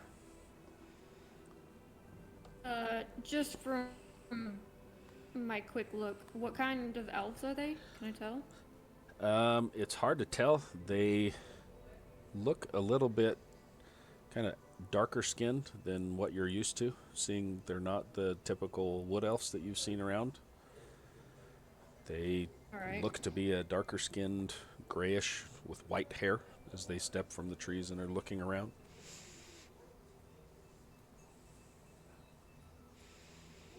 All right, so there's two of them that I can see, Yep. and then one panther thingy. Yep. Move this down a little bit. All There we right. go. There we go. Yep. So they're just kind of around looking back and forth, kind of looks like they're almost on patrol. Just using my nose and maybe looking around a little bit. Does it look like they've set up a camp here, or are they just kind of like It's hard to tell. passing by? It's hard to tell. As you're looking up through there, you can see that there is other rooms and other things that are collapsed a little bit, but it's hard to tell if there are just a couple of them here, or if there's more from where you're at. All right, yeah, I will call that good and sneak away back the way I Okay. came. You'd probably know where your body is. Yeah, know what I mean? yeah. So as it's moving, you can kind of make your way around, get back to your body. You guys have been cruising along the road, the rest of you, getting closer to Allfield. Pinfin's in a hurry. He's hustling along with his horse, like getting ahead, getting up there. Just as you guys are coming over a small rise, you can look down, you see this small opening that has a few buildings. Nothing huge. It's just looks like a small village, not really like a full-blown town. And just then you see the spectral wolf form run out and jump up onto the cart with her body. So Pinafin is heading, looks like, directly towards one of the larger estates. There's only like 10 buildings here. One is a nicer, looks to be a small blacksmith, a farrier, a small, like an inn maybe, and then 4 or 5 homes, and one of them that's kind of the nicer of them is set back, and he's beelining straight for that house.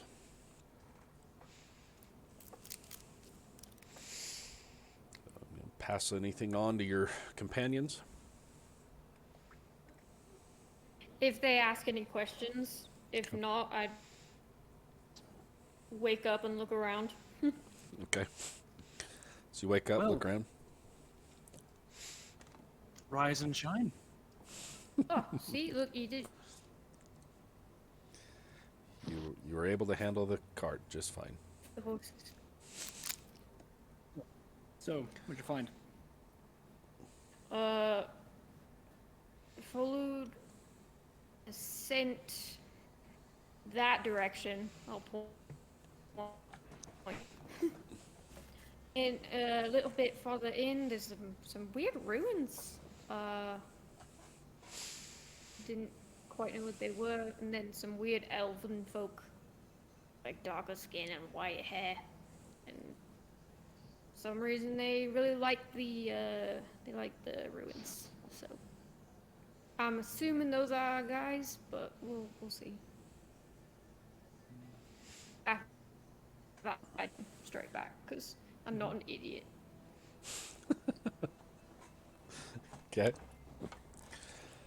How I don't know if you're just telling him or if you're saying that any louder, but the caravan pulls up to the front of this nicer home, and Penafin jumps off and he clambers up to the door quite quickly and boom, boom, boom, bangs on the door. And Kenny, did you keep going north or did you begrudgingly turn and follow the rest of them? My intent was to finish my original hiring goal and not do what I was not being paid or asked to do. Therefore, I continued on to the university, as was my charge. Okay. So the rest of you pull in here with 2 carts, not the 3. Cool. So you're heading north by yourself with 1 cart. Okay. Yep. The door is opened rather quickly, and you see an older human male standing. He looks excited, like, "You're finally here. Thank you. Where is?" And he kind of looks out through the door, and he's like, "Where is Brent and Jonah? Why are you delivering? Wait, where's the rest of the goods on the cart, and why are you here?"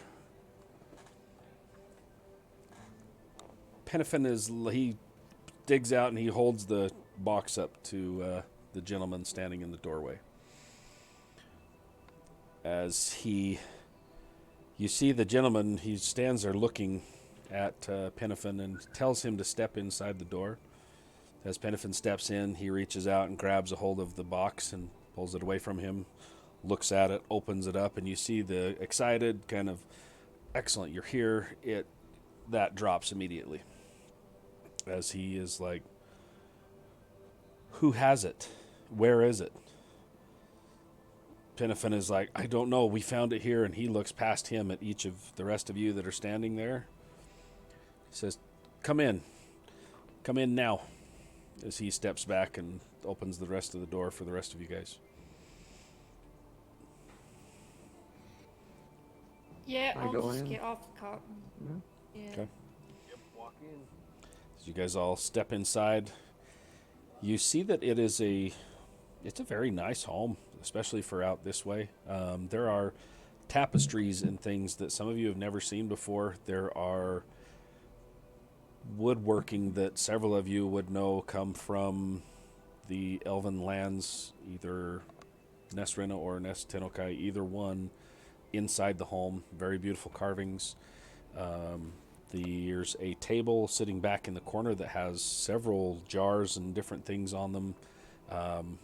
Looks like parts of each of the different lands around. You can see that there's artwork from the Dwarven Kingdom way up north that some of you may or not have really seen a whole lot of, but you instantly can see that.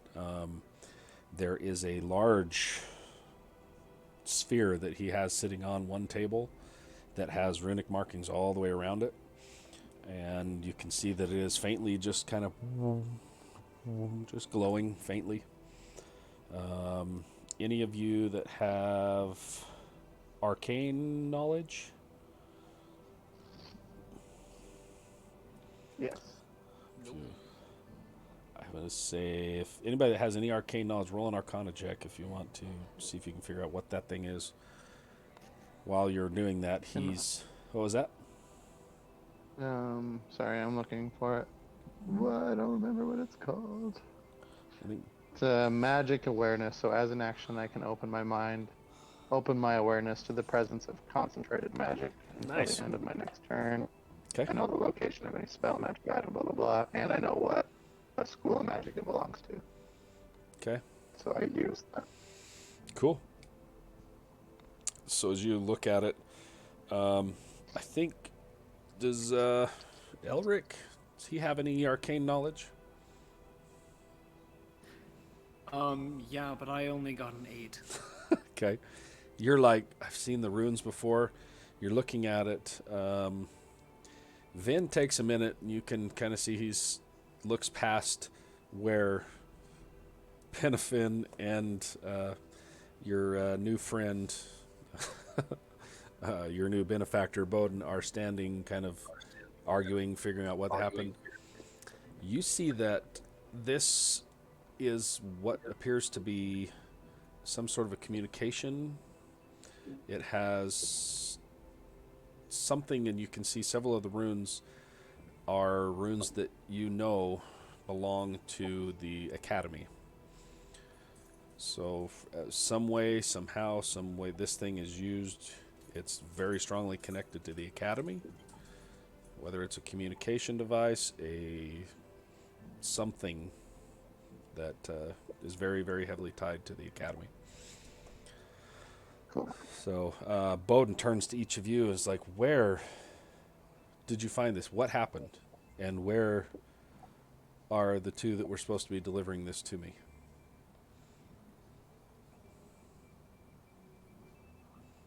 I guess I'll step forward and say exactly what, how we found the cart, what shape it was in, and then I'll relay how far I went and then about the elves. And be Okay. like, I don't mean to accuse any people of doing something that we don't have any proof of them being involved with, but He raises a hand. He's like, describe these elves. real weird looking, dark skin, kind of purplish, got some really white hair, He and and a weird panther looking thing. he and Penafin exchange a look at each other, and he just kind of, his shoulders slump slightly, and he shakes his head, and he says, well, I think I know where my amulet is now. Do you know where they're at now? Yeah, they're at some weird ruins thing. He turns, walks over to the table. You see him pull a small cylindrical object that's about 6 inches long. You see him do something with his hands, and as he kind of twists his hand slightly, it lights up just a little bit, and then it fades. He walks back over and hands it to you and says, the money that you were going to earn taking my product north, I will triple that now if you go retrieve my amulet for me and bring it back, and then I will send you on your way. He says, I need this. Yeah, sure. Done. I'll just get my things. Hey, you all want to come with? I'd rather not fight them all by myself. But, I will. I was looking forward to this one. Fine, let's do it. It's the coolest robot voice I've ever heard. We got Optimus Prime. Yeah, right? That's what it sounds like. Yeah. Bowden looks at each of you in the room, and he's like, if you all will please retrieve my amulet, not only I, but my benefactors will be in your debt. I will triple the money, and you will have a favor owed from some very powerful people. Please retrieve that for me. Yeah, it's as good as done. We'll be back shortly. Anyone else coming with me besides, this one? No offense to Yeah, I'll you. be I'm there. sure you're quite capable, but I'd rather be evenly matched since there were 3. Really? Bowden looks around, and he's like, you see him look out the open door that nobody bothered to shut as they came in. He's like, looks back at Penafin and goes, where's the third cart? I just left. Penifin turns around and he's like, that talkative one, where is he? I told you to come with me. Where is he? No, there's no need to worry. No need to worry. Everything's fine. Just making sure that nothing followed us here. So I'm just gonna go let him know what the plan is real quick. Penifin's just kind of, okay,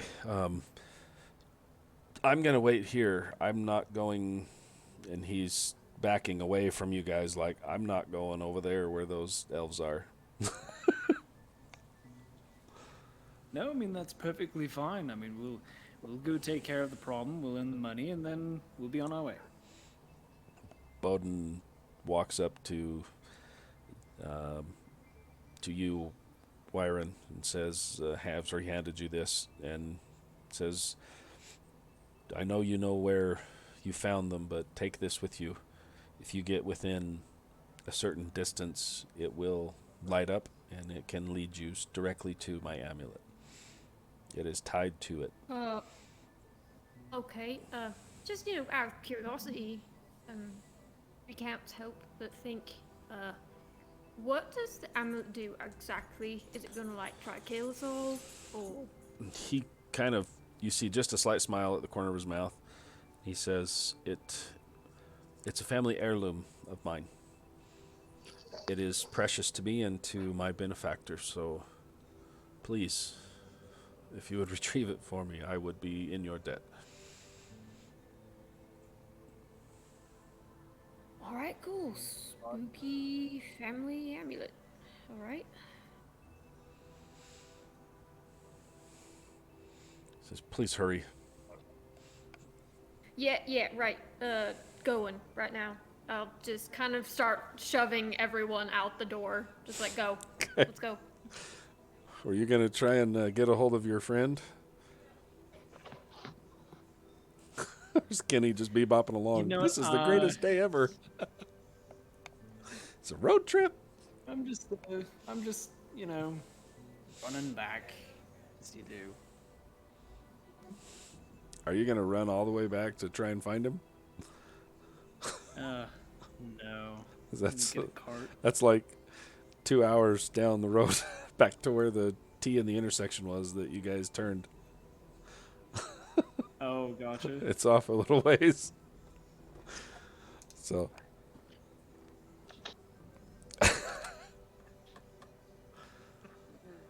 As we get outside, I'll look at Elm, whatever your name is. Elm. Elric? Right? Yeah. Elric. So when are we gonna tell them that the other guy decided to go to the school? We'll cross that bridge when we To get do my job. We crossed it 2 minutes ago when they asked. Yeah, well, why don't we give them some good news of getting the amulet, and then we'll break it down to them. And who knows? Maybe he changed his mind. He's on his way back. Yeah, I don't see that happening. Kenny. I think it's more likely he got lost and did a circle if he does come back. Kenny, as you're cruising along, you see them turn off, and you're just like, my dad said I need to do this. As you go about 10 minutes or so down the road, you come past, and all of a sudden you're like, there's a burnt cart in the road, and you're like, the hell? You kind of roll past it, go down about 40 yards or so, and you see a turn off to the left as you keep going past. Another 10 minutes later, you come up over a small rise, you see a burned out cart. As you roll past it, you're like, what the hell, deja vu?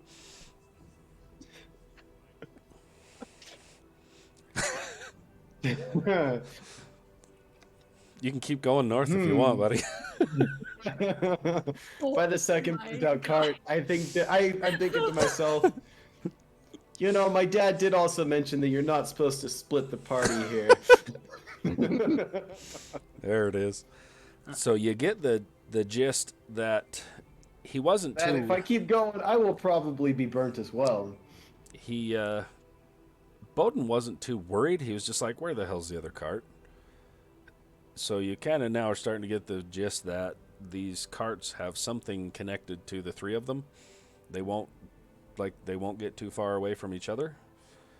So you would probably be the only one that picked up on that. You found one cart. There may be two other carts somewhere else around that were connected to that other one that's burned out. They will not get too far away from each other. So your cart Oh, yeah? is connected to the other two carts that you were with on your journey. I'll give that to you. That may have clicked in your head as you're now going past this thing the third time as deja vu going, wait a minute. Ah. I've heard about this before. Hey guys, I got a not so happy little one. It's I'm all good, sorry, brother. I It's gotta all good, go. man. Have a good night, big guy. Oh, okay. You guys two will play. We'll see you guys in a couple I- weeks. It's all right. They'll go kill him without you. Like, Good night, Optimus Bye, guys. Prime. Optimus Prime. CJ. So, said you. All right, you well, can, getting frustrated seeing this same burnt out cart over and over and over. I'm gonna go. I'm gonna go yell at Paraffin to get me out of this time loop. Good call. So you guys make your way back. Are you guys heading back to where you saw the elves? Yeah. Okay. Yeah, I would just be leading them the way I came. Okay. So you're going to backtrack up a little ways to where you can cut off through. As you're getting up there, you see down the road the figure of Kenny coming towards you. A little frustrated, coming down the road towards you guys. See, look, what I said.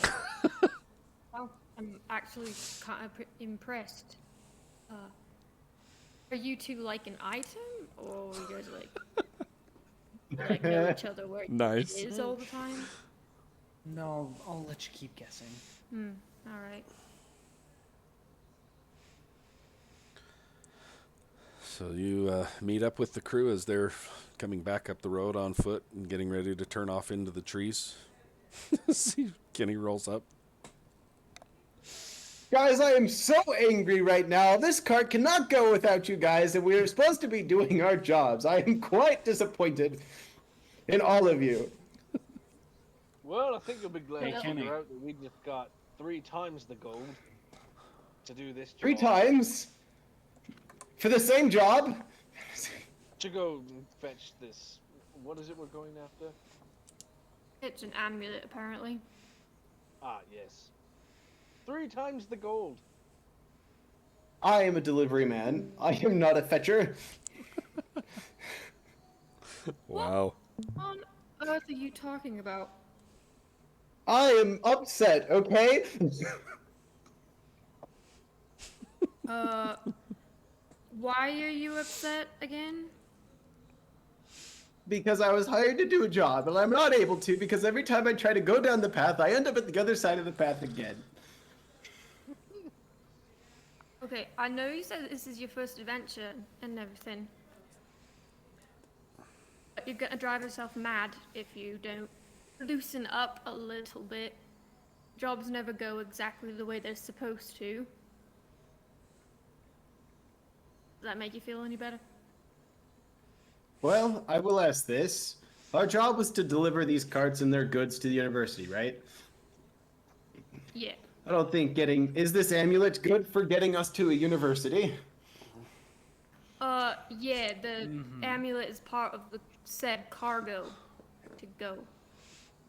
So technically we're still doing our job. Well, I'm not gonna make any headway with you guys, so let's get the dang amulet. And then can we please just head straight to the university?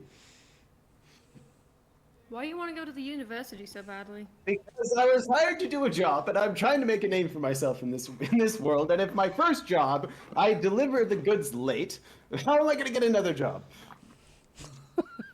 See, this is the problem with your logic.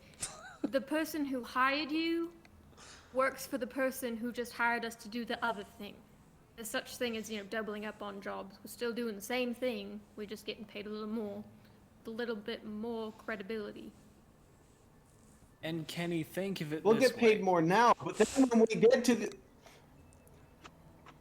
Kenny, think of it I was this gonna way, say, right? Think of it this way. Imagine yourself. You're rolling up to the university. And the people there, that's talking exactly to what I want to be themselves, doing. talking That's to our- correct. yeah.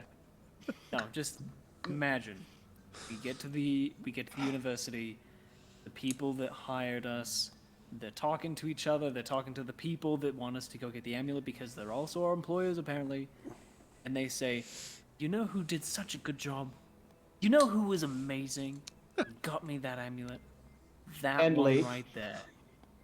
And I point to Kenny, and I just tap his chest lightly with one finger. You. They're gonna be talking about Wait, you. really? You think and so? How reliable you are. He just Oh, totally, Kenny, I know so. dude. He just totally gave you the shh finger on your lips. Uh, You know that happened. Kenny, well, if Kenny. you think they'd all Trust know my me. name, Oh, they will know yeah, your you'll- name and so much Oh more. yeah, they'll know your name. and what are we waiting for? And I flip the card around. Can't believe you guys are giving him a pep Alright, talk there we on go. the edge of the woods. Oh, that's good stuff. Okay. Now you said there was a stronghold. How many elves did you see? 2 elves and a cat, which I'm not particularly fond of cats. So 2 elves and a cat. it was a big one though, like an angry cat. What are those called? A panther? An angry Yeah, cat. one of those. You know, an angry An cat. angry cat. Not the ones that walk on 2 thought legs, those though. The ones that walk on 4 legs. Or like a puma. Right, some kind of large cat. A puma. What's a puma? A puma. What's a puma? Large cat. It's very angry. I thought you said panther. Yeah, that too. They're both different kinds. Anyway, are either of you, any of you, good at being quiet? Clomp, I'm really clomp, good at a clomp, wolf clomp. being quiet. I'm excellent at being quiet. That is one thing that I trained in quite a bit. You know, I find it really hard. As to a say. wolf, yes. In As the I'm armor, clanking not in so this armor, much. that's too big for me. It's clonk, clonk, clonk, clonk. You know, Kenny, you definitely seem like someone who's a very good heavy hitter. Yes, that too. Also, I yes. absolutely agree. That's why we'll send him in first. All the pep No. talks. How about this counterpoint? Oh, man. Counterpoint. How about we don't send him in first? No, people that get sent in first get most of the glory. I'm totally willing. Send me in. Yeah, he's totally willing. See, He asked for it. You know what? Maybe we should. listen, if you're so keen on him, go with him. We'll send both of you first, and me and little guy here will be back up. Okay, well, first of all, Go on, little name. guy, Little he guy. has a name. Little Yeah, guy. I'm not great with names.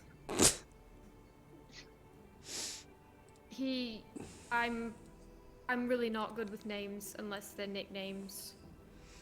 Kind of just get all jumbled up, you know. Okay. I got an You know, if it intelligence of makes it any minus easier 4. for you, just call me Gil. Gil, Little Gil. like a you know. fish. Little Gil, I like it. Little Gil. I like it. Oh. All right, well, Gil, how stealthy can you be?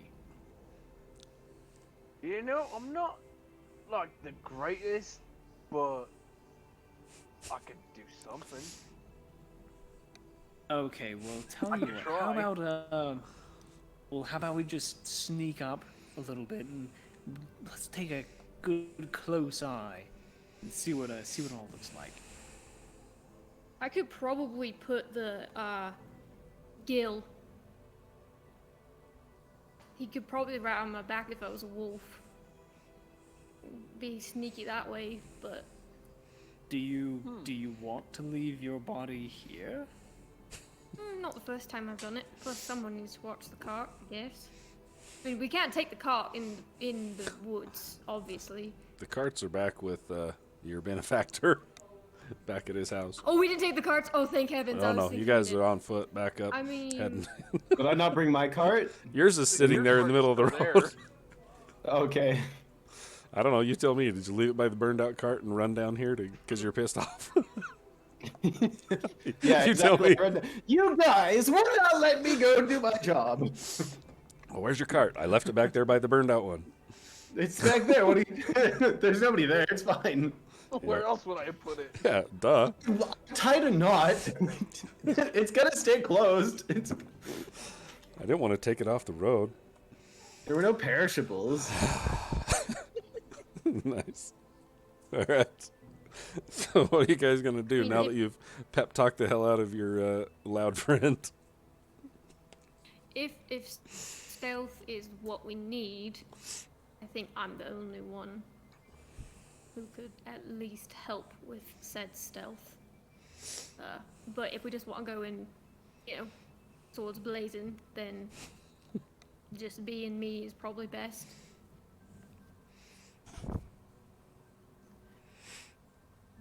Right, well, I do my best work when it's quiet. Yeah, it was quiet. Good luck with that. Yeah. Well, Someone's galaxy's angry. God. It's just as loud as Kenny. That was so loud. Now I see where you got your inspiration from. All right. Yeah. Yeah. All right, what do you guys want to do? All right. Well, if you want to be stealthy, let's get as close as we can. I'll turn into a wolf, I guess. When you mean quiet, do you mean quiet in a group, or we could just send you in and you could take care of everything and we'll take care of anyone that comes out? Yeah, more of that second one. Okay, so we'll set up outside and make sure no one gets away, You know what? and then we send you in and you'll What if we set in like? get them all out. What if we set in like some kind of diversion? I You thought know- that's what he was. Yeah, we could do that. I could also do that. Ouch. Rude. I may be loud, but I have feelings. I don't know. For someone who wants like Oh. all the glory, You did say that's what you're good at. Oh yeah, I'm happy to run in, but I'm nobody's diversion. I will go be your diversion, but don't call me a diversion. All right. So you guys gonna Well, head how off? about or- this? How about this? When we get up to the ruins, I can disguise myself as one of the elves. Take Kenny, act like he's a prisoner, and then Wyron as the wolf, with Gil in tow, flank around from the opposite side and surprise attack. That way we You know get what? I like a that. diversion and a surprise attack all in one. I'm good with that. That I like way that one. we can catch. That way we can catch them off guard. We can play to everyone's strengths, and Kenny gets to have the glory by going in first. It's a win-win. Yes. Everybody wins. deal. Okay. So it's like I said, it's gonna be. Alright. Sounds like a plan. It's probably 30 minutes by foot back up into where you know that ruins were. From the road that you guys are now on, back up into the woods and pushing into the jungle. So, is that where you guys want to head off to? Y'all gonna Yep. tromp through? You gonna try and be quiet, or you just going for it? I think we're trying to be as Oh, quiet I'm gonna and be get stealthy. around to our Okay. spot. Yeah, I'm gonna. So roll Try to be stealth checks quiet. for everybody. Let's get the first ones. Crap. Okay, Kenny, show us how good you can be quiet. Yeah, right.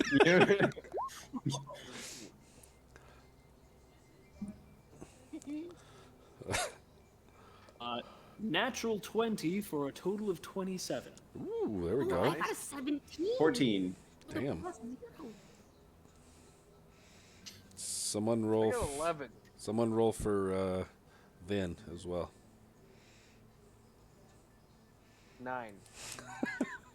What's So their? 27, Right. 17, 14, 11. 11, and 9. 14.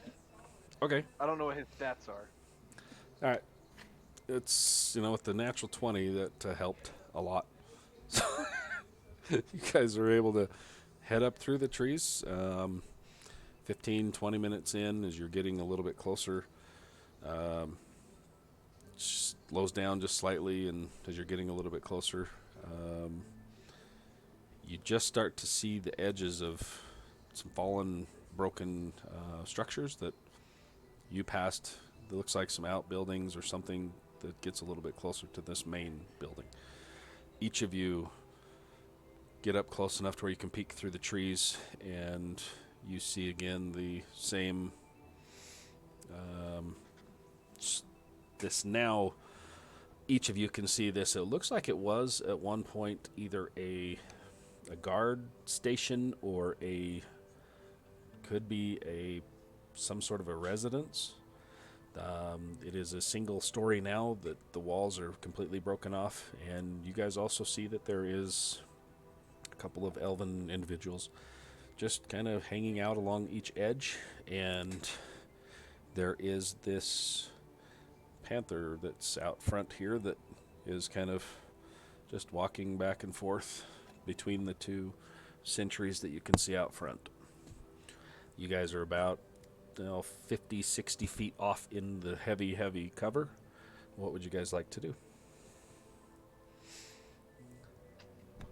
I'm gonna. Well, Kenny would like to pull out turn the to sword and Gil. run straight in. Nope. No. I'm gonna No? look at Gil and be like, "Get on my back," and then I'm gonna sit down next All right. Oh. to fall asleep. Okay. The wolf pops out. I will probably lay down to let Okay. it crawl on top Get of my me. axe all pulled out. He's trying to balance on the wolf. Okay. What are you guys gonna do? Okay.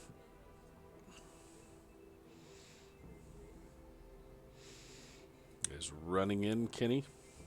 Okay, I'll just take a guard. And Leroy Doug, this may be Jenkins. my first adventure, but I think that I'll we take just a go good look straight at in. one Is that correct? Kenny, hold on. Or- Yes. Okay. I'm gonna get out just a little bit of rope and just very loosely tie it around his hands, like enough that he can just slip him out. Okay. And be like, now again, remember, you're a prisoner. Wait, what? When did this happen? This is the plan. This is the way. Don't worry, Kenny. This will be our little secret. No one has to know. Oh dear lord. Wow, wow. You're There. making this weird. You're making.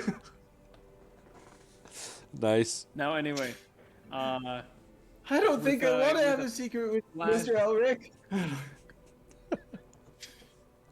I will cast Disguise Self to look like one of the Drow guards. Okay. Easy enough. He pops up and stark white hair. Very elven features. Okay. He's gonna walk on out there. I'll look to Gil and Wyron. Not yet. I'll look to Gil and Wyron and say, we'll give you time to move around. I'll kind of just nod my pupper head, and I'm gonna walk pretty slowly through the foliage, like as sneakily as I can with a dwarf on my back. Okay. And try to get around the other side. Okay. You can roll a I stealth have, check. like some rope on me. So roll a stealth check with him. I'll have you guys both roll one. Oh boy. Hold on, I gotta pull up my woofer. Well, The hell? I got 7. 7. Oh, I rolled a 19 plus 4, so 23. Okay. He's slipping and sliding, but he's able to hold on, luckily. So you make your way. How far around you gonna go?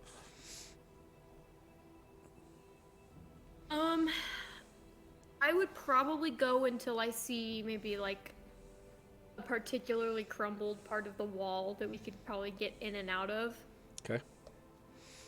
Okay. Yeah. You, Definitely don't want to just stand next to a wall. so you can make your way around, like I said, backside over here. You could try. Or around the other side's got a lot thicker cover on the other side over here. It's up to you, whichever side you want to go to. I'd like to I can go stay whatever. where I could probably see at least one of the elves or the panther Okay. and kind of like just crouch there. Okay. So wherever that would be. Probably the best spot then for that is going to be over this way. I mean, you could get up kind of over on the corner. You'd still be able to see this one over here and the panther, or vice versa, either side. It's up to you, whichever one you want to do. Yeah, I'll do that. Go left side then? I'll do that one. Okay. Yeah, left side. Okay, let's see. So you got your dwarven dude riding on you. The noble steed. The noble steed. I love it. Okay. I can't talk, but I'm just rolling my eyes. He's looking very valiant as he's riding his noble steed. It's the first time I've ever ridden a wolf. He's all, shh, Woof. a woof. All right, here you go. Here's whoop, hell. Oh, I hate this thing. So I'm trying to get you a cool little dude. Whoop, you're not right there in the front. Dropped in the wrong spot. I don't know if you can see the little guy on there or not. He's right out front. Son of a... Oh, man. There we go. What the hell? This thing. Yeah, my screen is not working too hot right now. And I don't know why. Whoa, you're not up there either. Sorry, this thing is not working right now. Holy crap. Wow. This thing is like acting all awesome right at the moment. Trying to move this thing around, it doesn't want to work. Oh man, it just took the whole thing. That's great. Wow, I'm having all sorts of good issues tonight with everything. This is so fun. I can't even grab it and move it. Well, hell. Never again am I using this. Never again. There we go. Okay. Moving you over here. In the bushes. There we go. Now, hopefully that updates. There we go. Okay. You see your little dude over there? Here.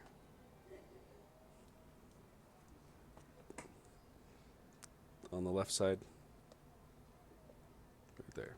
Yeah, Okay. Oh, sorry, it's still updating. Yeah, sorry. It's over on there. that bottom left. Yeah, yeah. Stupid thing. Yeah, I see him. Okay. That's where you guys have made your way to. Boy. So, Mr. Elric and your prisoner Kenny. What do you guys want to do? Elric, do you think we can negotiate with them? I'm sure they're reasonable.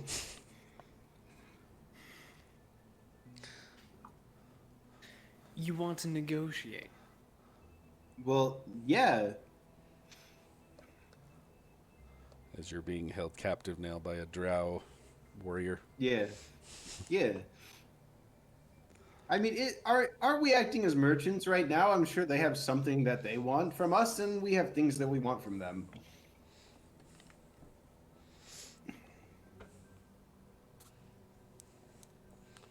Is that a no?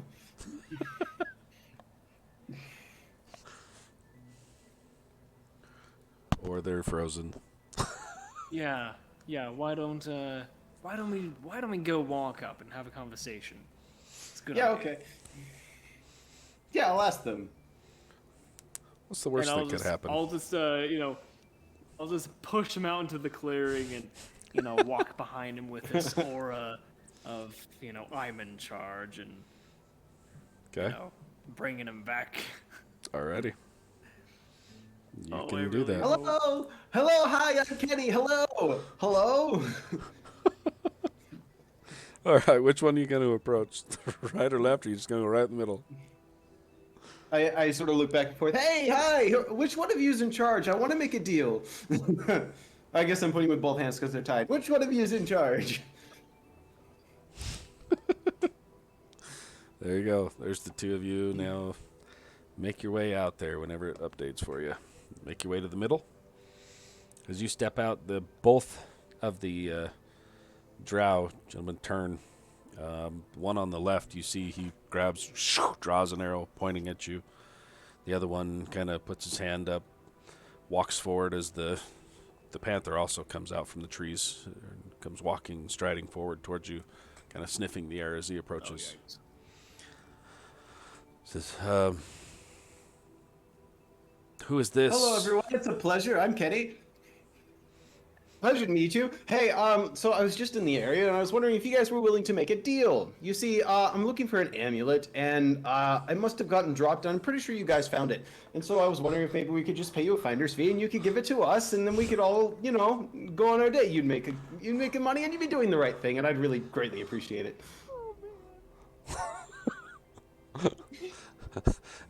While he's talking, Elric is just putting his hands on his temples, just pinching the bridge of his nose. The one that approaches you with the panther, he's kind of he's just looking at you, looks back over at Elric, back at you, back at Elric, like, what the hell? Who is this asshole? I silently just motion to this prisoner. Oh, yes. Well, you see, I was trying to talk to him about the amulet, but he didn't seem to know very much. So he told me that he'd bring you to you guys, because you guys might know what's going on. But he didn't want me to get lost, so he tied up my hands, as far as I understand. So, again, amulet, roughly this size, and it goes on your neck. You know an amulet, you know? I took the guy with the bow, and I'm like, you know what I'm talking about. The panther works its way around you guys, is walking around the backside of you guys, kind of pacing around you. I bet I could get my hands on some very good cat food. I see your panther here. The drow looks very hungry. He walks up to you and says, "That's now the third time you've said amulet." You see a quick glint of steel in his hand as he leans forward and tries to stab you in the throat. Let's roll initiative. Oh shoot. I'm trying to have a conversation here. Well, you mentioned amulet 3 different times. Well, I'm trying to buy it. They may not want anybody to know they have it, but you come walking up to their front door asking. Oh boy. Okay, well, All right.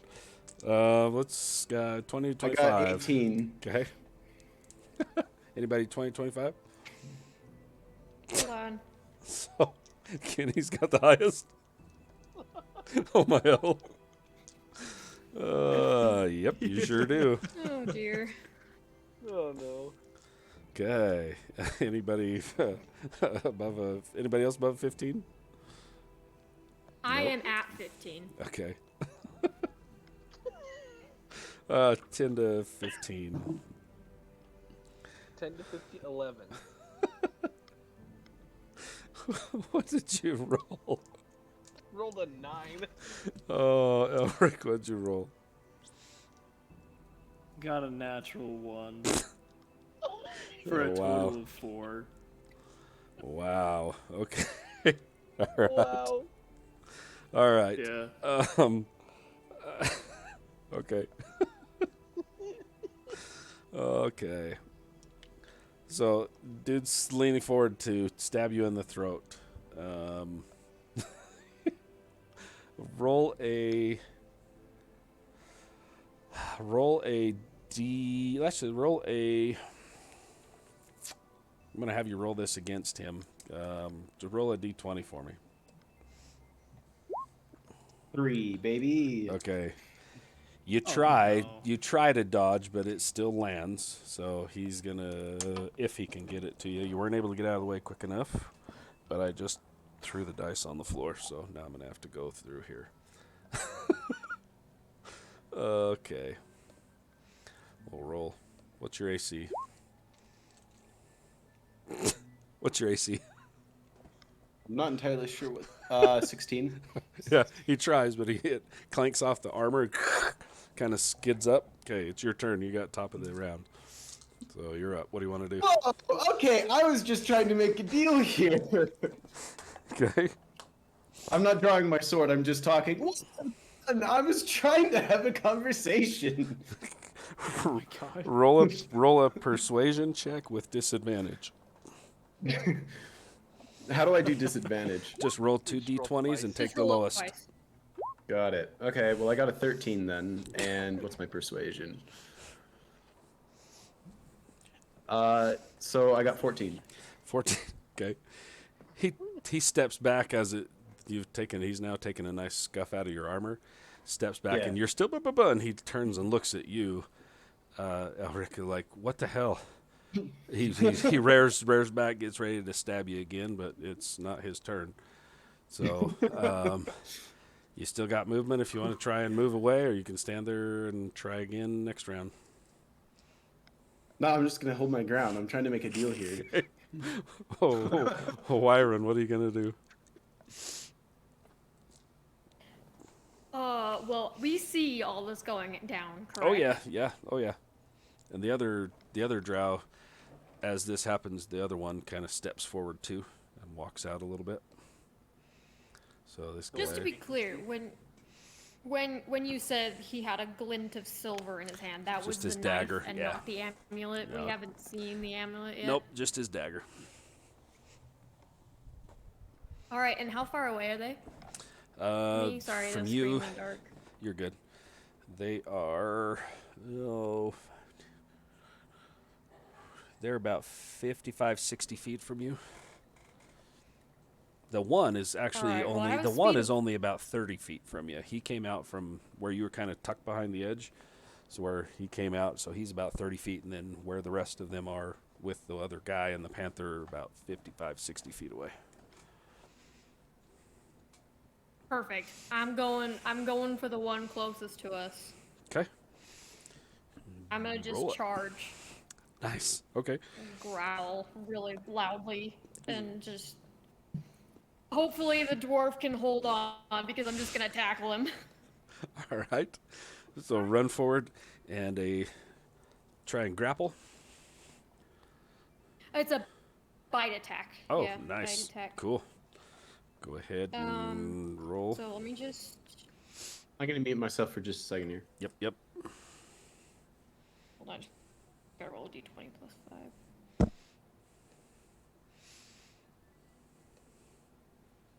Oh my gosh, stop. What's happening? There we go.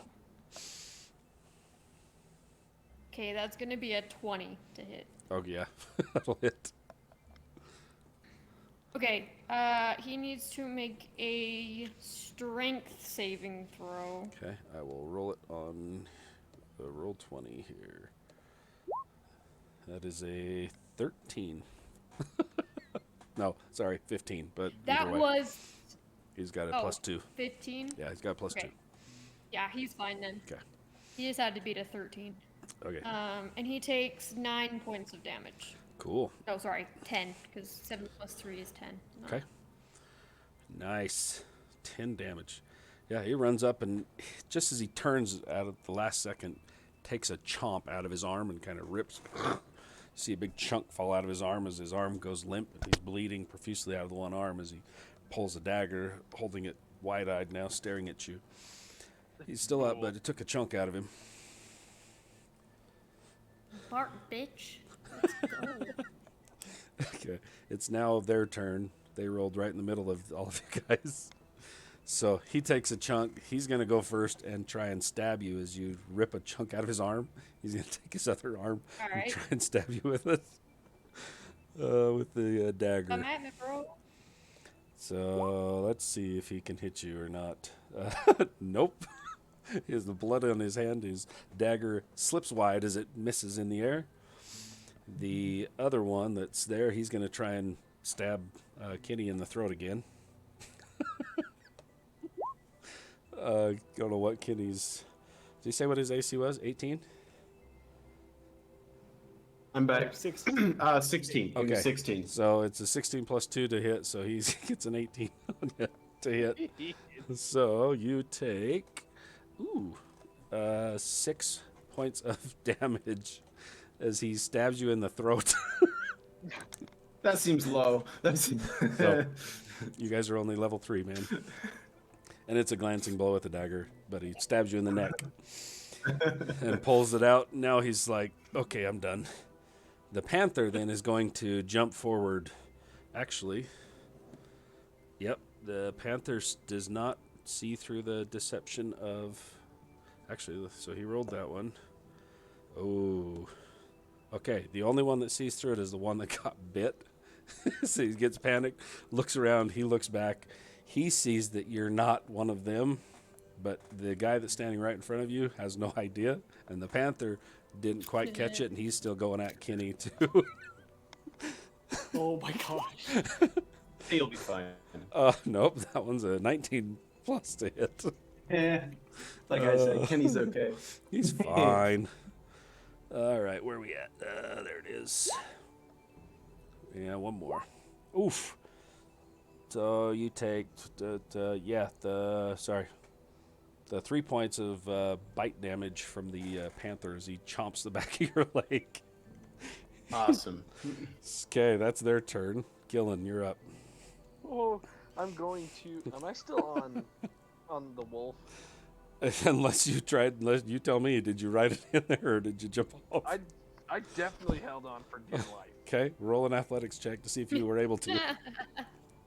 That would be 21. Oh yeah, you're like, I got this now. I got this down. Yep, you're riding I would the like to take a swipe or a swing at the elf that from the mounted. bit. Takes a Oh, yeah. swipe. That's I great. just want to swing. Do it. Natural 20. Awesome. Yes! Okay. Roll your Me and dice. Joe are the power couple. Roll your dice damage, and double the dice. That would be 12 plus 4. That would be 16. So 12 on the die. I rolled 6 on the die. Okay, so 12 plus your 4. Got it. 16. 4, yeah. 6.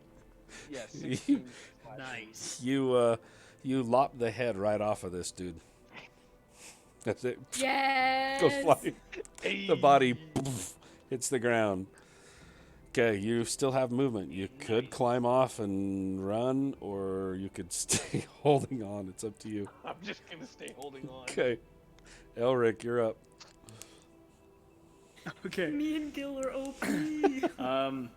I'm gonna swing around so I'm flanking the drow.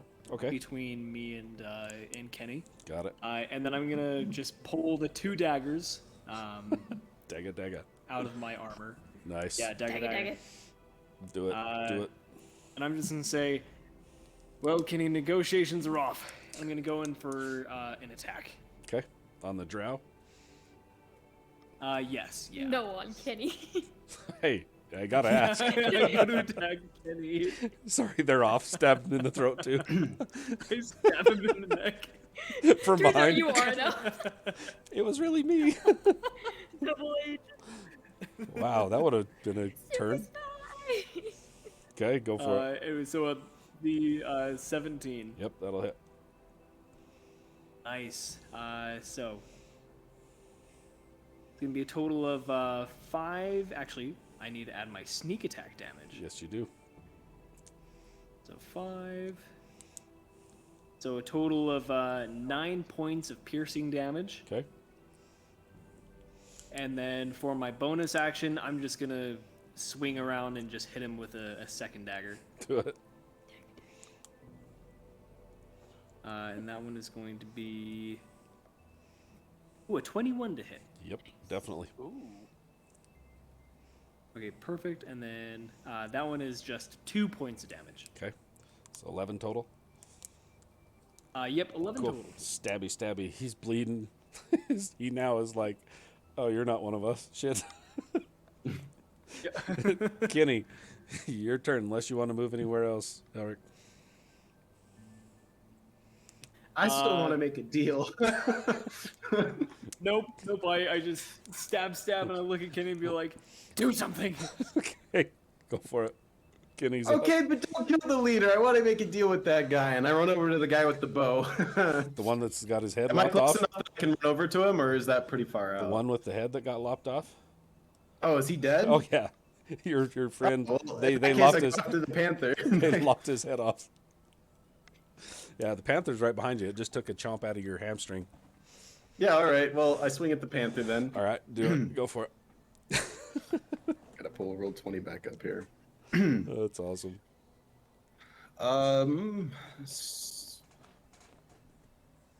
Sorry, I'm still kind of. You're good, dude.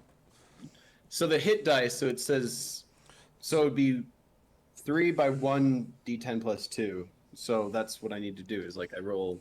So you roll a You gotta roll a d20 to see if you hit. So you roll a d20, and then whatever you're trying to hit with, are you hitting with your axe or a dagger or whatever? My great sword. Okay, it should have on the sword itself, it should have a +2 or +3 or something to hit.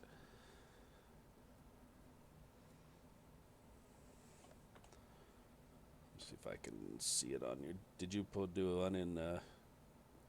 No, I can't make an That's account there. It's not okay. happy with my browser. That's okay.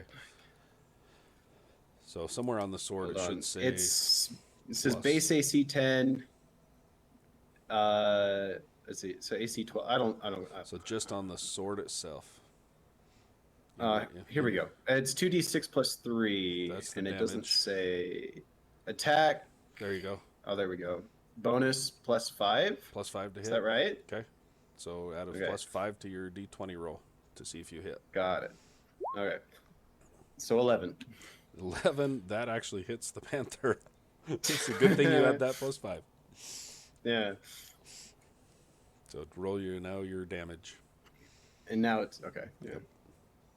Roll to hit first, and then you roll your damage die to see how much damage you do. So I do. So it's 2d6. That's the 5 points there. I do 8. Okay. I do 8. Okay. You take a chunk out of this panther.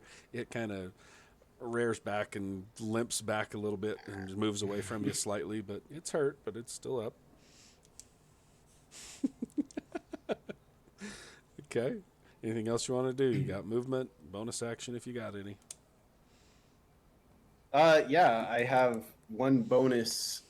What is it? It's I have an extra action once a rest, so I will use that and swing at the panther again. Okay. Do it. Nice. Nice. Alright, so 21. Yeah, that'll hit. So So roll your 2d6 again. Nice. And then 9. 9. Yeah. As you hack this thing once, it kind of, as it moves away from you, you come back around, second swipe, and you hit it, and you see the back snap as it collapses to the ground, and it rolls to the side and kind of twitches a little bit, and it's gone. Yeah, it only had 3 left. You just hacked their panther to death. So cool. Wyron, you're up. Can we talk now? Like, I just wanted to talk. I just wanted to buy the amulet. Onward, noble steed. After watching the head just roll out of my peripheral, I'll give a happy little howl. Be like, and Wolf will be like, dude, nice. And then I will full on bum rush the other elf. All right. If I can get to him with 50 feet, I'm Oh just yeah. gonna You're chomp only on him. you're only about 20 feet away from him. You're Cool. I just go and I aim for something and I chomp. good. Go for it. I Chompy chomp. chomp. That's a 20 to hit again. I rolled a 15 again. Yeah. Yep. All right. He needs to actually. Let me do damage first. Yeah, that's 7 points of piercing damage, Okay. You and clasp onto dead? him. No, not yet. okay, he has to make a strength saving throw. Okay. Come on, drow. Nope. That's a 12. Yeah, he's knocked prone. He slams to the ground. He's bleeding, eyes wide as you can see he's trying to reach for something on his belt to try and pull something out of his belt to maybe make an alarm or some sort. And If I can, with my bonus action, I would like to step on his throat with a paw. Okay. All right. Yeah. Step on there. Let's roll a strength check. See if he can even survive it. So. Oh. Just like. All right. Yeah. Crush down on him. Just Strength? just a contested strength. He's a natural one. Yeah, it's not I happening. got an 8. Yeah, it's like he's like, you see, he reaches and pulls something. It's his turn, so as he's going to pull this up, the paw steps right on his throat, and he's like, he's trying to blow this whistle now, but he can't quite get it done. Oh yeah, he was getting ready to blow it. Yes, my plan worked. Okay, Gillen, you're up. He's trying to blow this thing, and this wolf is standing on his throat. Oh, I lost my dice. I'm just gonna swing at him. Okay. With advantage because he's on the ground being stepped on his throat and he's prone. With advantage. Yep. 5. Oh, wait, hold on. 18. Yep. Oh, yeah. 8 points slashing. He's all. You step up and drive the axe right into his chest as it caves the chest in as he. And there's a spout of blood that comes out of his mouth.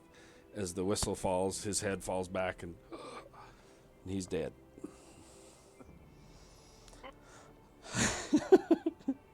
It's quiet up here, but now you guys are out right in the middle.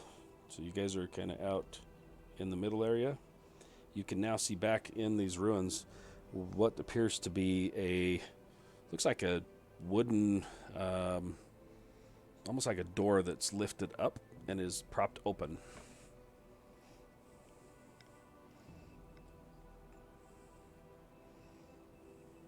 Alright, let's go in. So you guys move any closer to this. So right at the back, if you see in the back of the ruins, looks like there's some stairs that go down. There's a wooden door that's propped open. So as you walk up, you could look down, and there is some stairs that go down underground. And who has the little the divining rod that Barton gave you? Wasn't it Wyron? I handed it Wait, to are we still- him. So who has it? Apparently I do. Okay. All right, because you guys walk up a little closer to these stairs, you feel the pulse of energy or something in your pouch. As you pull it open, you can see that the runes on the side of this small cylindrical object are like they're kind of pulsing forward along the sides.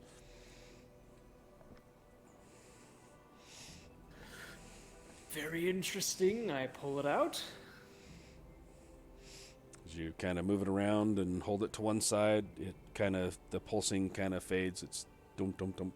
As you get right over the door, it's like and then as you move it away, it slows a little bit. So you're like, okay, it's pointing right down What those happens stairs. if I press it on the door? The door's open. You can see right down these stairs, like Oh. it goes down into the darkness. You Gotcha. can, if you're standing over there looking down, you can hear some voices and some kind of flashings. You can tell it goes down and turns to the left. So you can see that there's like some flickering of light that's coming up.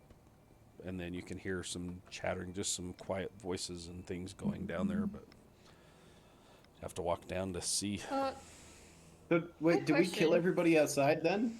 as that you know of Yeah, right now. everyone's dead. There's Okay. 2 dead elves and a panther that are out front that are dead. Well, then I'm gonna get mad at Elric. I told you not to kill him. I was trying to have a conversation. You killed him. Well, No, I killed the you know what, panther. the conversation ended when he tried to stab you in the throat. You're welcome, actually. That is incorrect. I continued talking after he attempted to stab me in the throat, if you do recall. I am quite cross. There are people downstairs. Well, they're not going to want to talk to us now, so the way I see it, we should just go get some oil and burn them out. Oh, No. No? just to be clear, this door, does it look like a dire wolf could go in it? You could fit down there.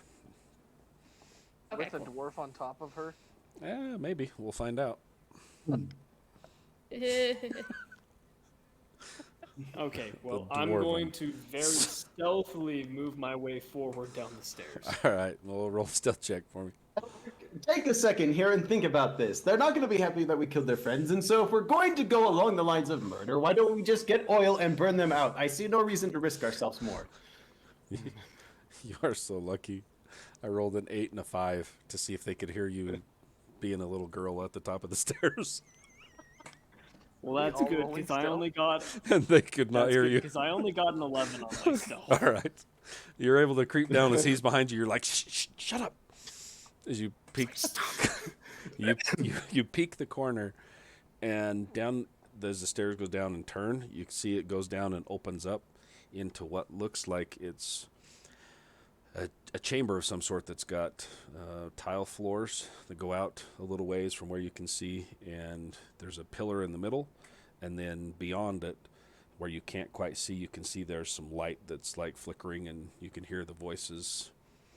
And as you're standing there, the voices are almost, it sounds like they're chanting something or casting something. Like you can tell they're working something up at the back edge of this cavern, this room that you guys have now, that you're peeking the corner looking into. Okay, well, they're doing something magic related, so everyone be on your toes. That means you. Okay, let me Right. show you what you guys are peeking at here. Yeah.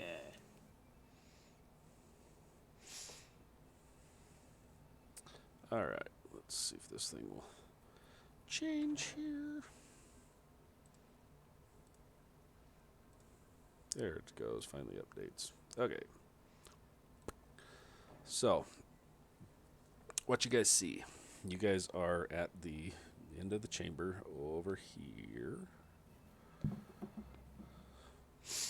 So as you see, now you take a second look, you see a drow walk across in front of you, going from left to right, like he's pacing back and forth.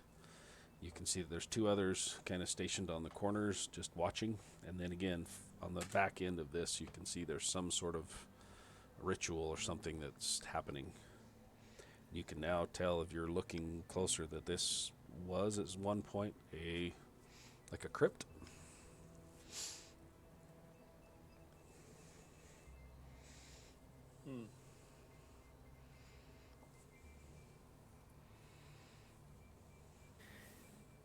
Okay. Oh, jeez Louise. So there's three drow that you can see, one kind of pacing back and forth in front of you across the doorway. You're looking in, and he's walking from left. You see him come into view, and then he goes out of view to the right, and then comes back in view, and out of view, just pacing across in front of the doorway. So if you were to walk in, you'd run right into him. And then there's two that are off a little ways that you can see before the room continues on. That there's two more just kind of standing sentry there watching. Okay. And I'll explain what I see to everyone. Okay. So, how do we want to go about doing this?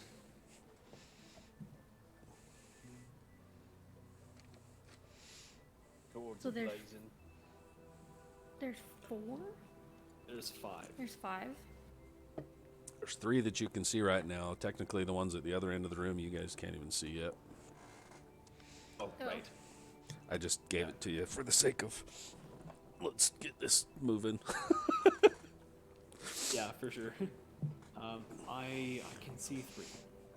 I'll say Kenny you- has already I cast would- his vote. I'll say you'd see the four drow walking around. The two on the other end, you can tell there's at least 2 voices over there, but you can't see them.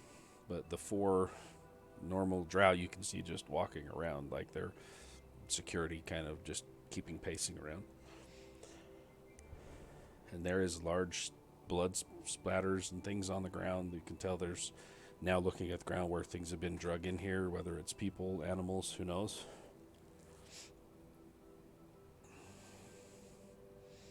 So what do you guys want to do?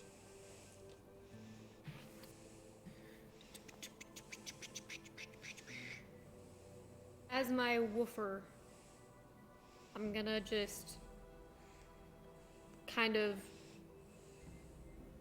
poke my nose at Gil, Okay. kind of in agreement to his plan. Like, ready, go. Towards the blazing, let's go. Okay, you guys tell me what you want to do. And I would like to rage. All right, there it is. Hey, Okay. nice. Okay, the guard that walks past back and forth, he still hasn't seen you. I keep rolling very, very poorly. He has no idea you're there. Okay. I'm gonna. Yeah. I'm just gonna go out swinging. I'm just gonna go up and attack him. All right. Surprise round, baby, let's go! So you run I in. go after him. Okay. As he just is coming into view, are you running then on foot, or you jumped off your normal steed? I've jumped off. Okay. So you come running out. Let's go ahead and roll a d20 for me. Am I adding attack to it? Just or- roll a d20 for me. I got a 10. Okay. I rolled an 11, so just as you're getting to him, he turns and sees you. So go ahead and make your attack roll. It's just going to be a straight attack. It's not. He saw you at the last second, so you're not going to get advantage on it, but I will let you take a first swing at him. That would be a dirty 20. Oh, yeah. He sees you and was like, Hey, heck yeah. but, yeah, Uh, pretty much. 7 points of slashing damage. Nice, okay. You take a Oh, slice wait. out of him. No, that would be 9 points of damage. Nice, okay. Cool. Okay, so let's roll initiative again. That's right. Get that rage bonus, baby. Yeah, buddy. Let's roll initiative. God, my initiative bites. Got 11 again. Okay.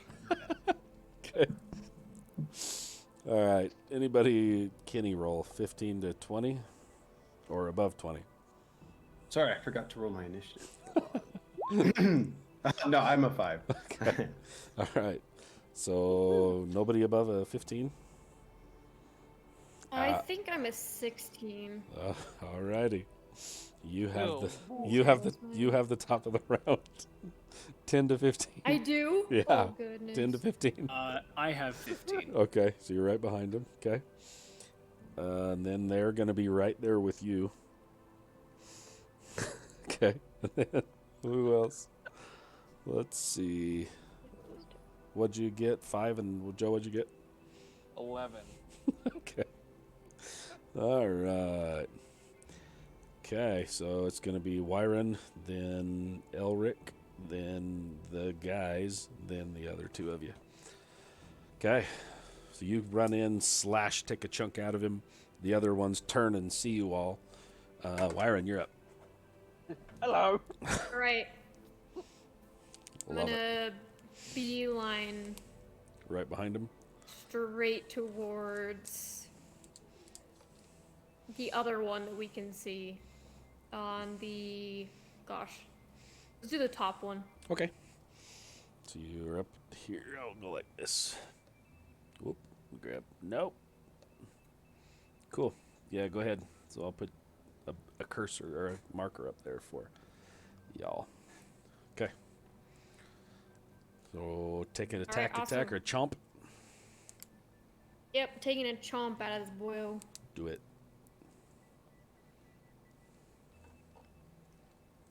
Oof. That's gonna be 12 12. to hit. 12 does not hit. Alright, yeah, so I miss him. I jump a little too high. Okay. It's just barely short to hit him. Almost. So take a swipe. Your feline feet kind of slide through the blood and the dust on the ground. Okay, you're right in his grill. Anything else you want to do? I will growl at him very menacingly. That's it. Arr. All right, Elric, you're up. Arr. Okay. Yeah, I'm going to run up to engage with the guard up top that's being attacked by the wolf. Okay. Put both of you up there by that guy. Yep. And I'm just going to go in and do a dagger. Get him. Right, here we go. Get him. Nice. 22 on the first, and Oh, then yeah. for my bonus action stab, 13. 13 is just short. They're at 14 AC. Now you guys know. Ah, rats. So you're close. Very close. First one All right, hits, so definitely. for the first hit, so 5 points of piercing plus my sneak attack. Oh, nice. A total of 13 points of damage. 13 piercing. He's looking hurt. He stabbed him. They don't have a ton of health, but yeah, he's hurting. He's bleeding. His one of his intestines pops out the side as he's still up, but he's hurting. Anything else you want to do? No, I'm just gonna drop my disguise. Okay.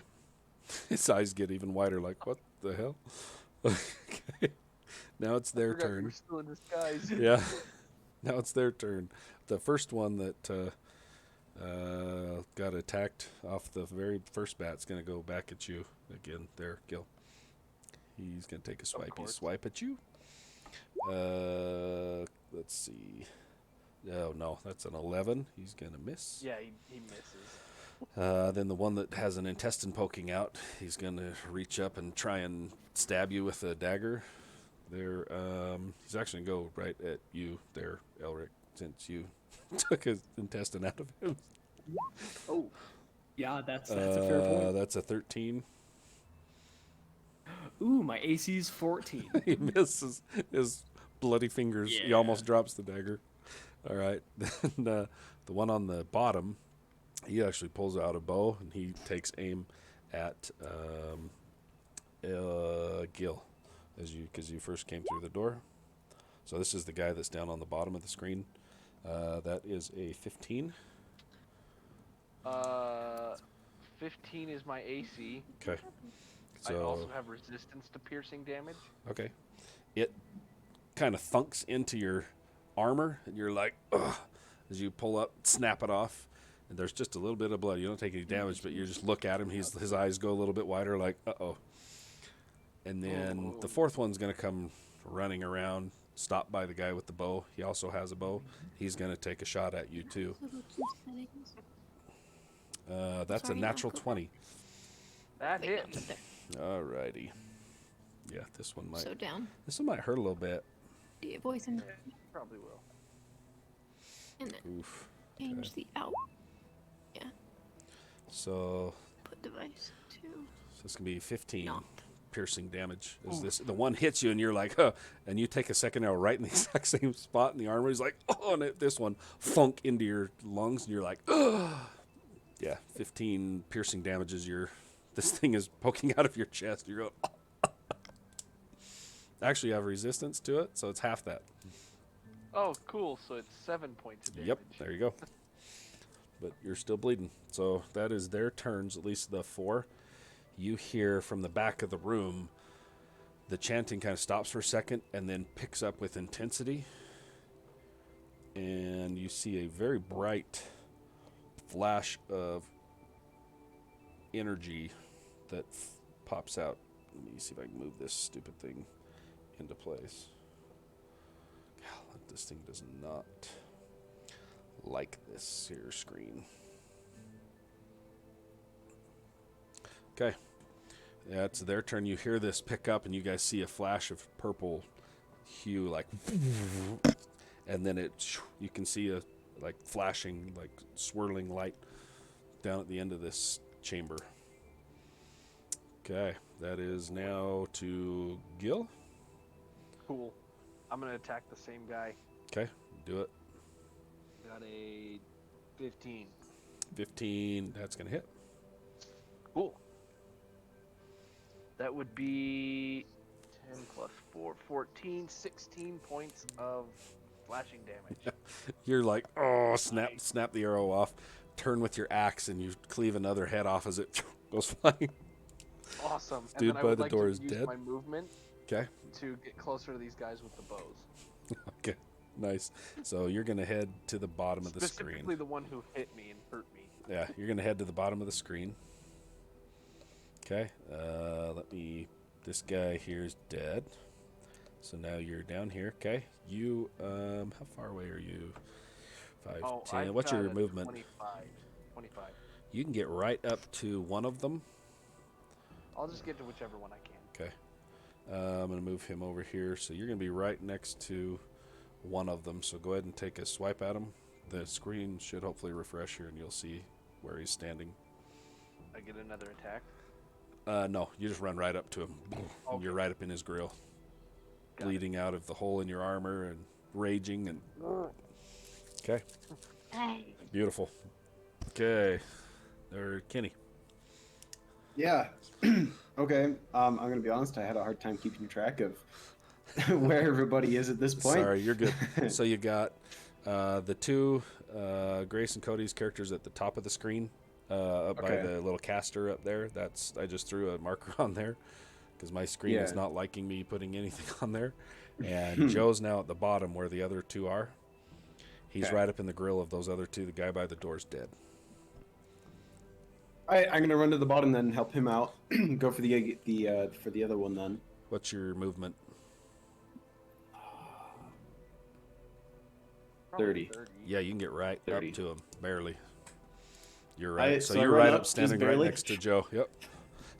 Yeah, and take a swing. right. Do it. All right.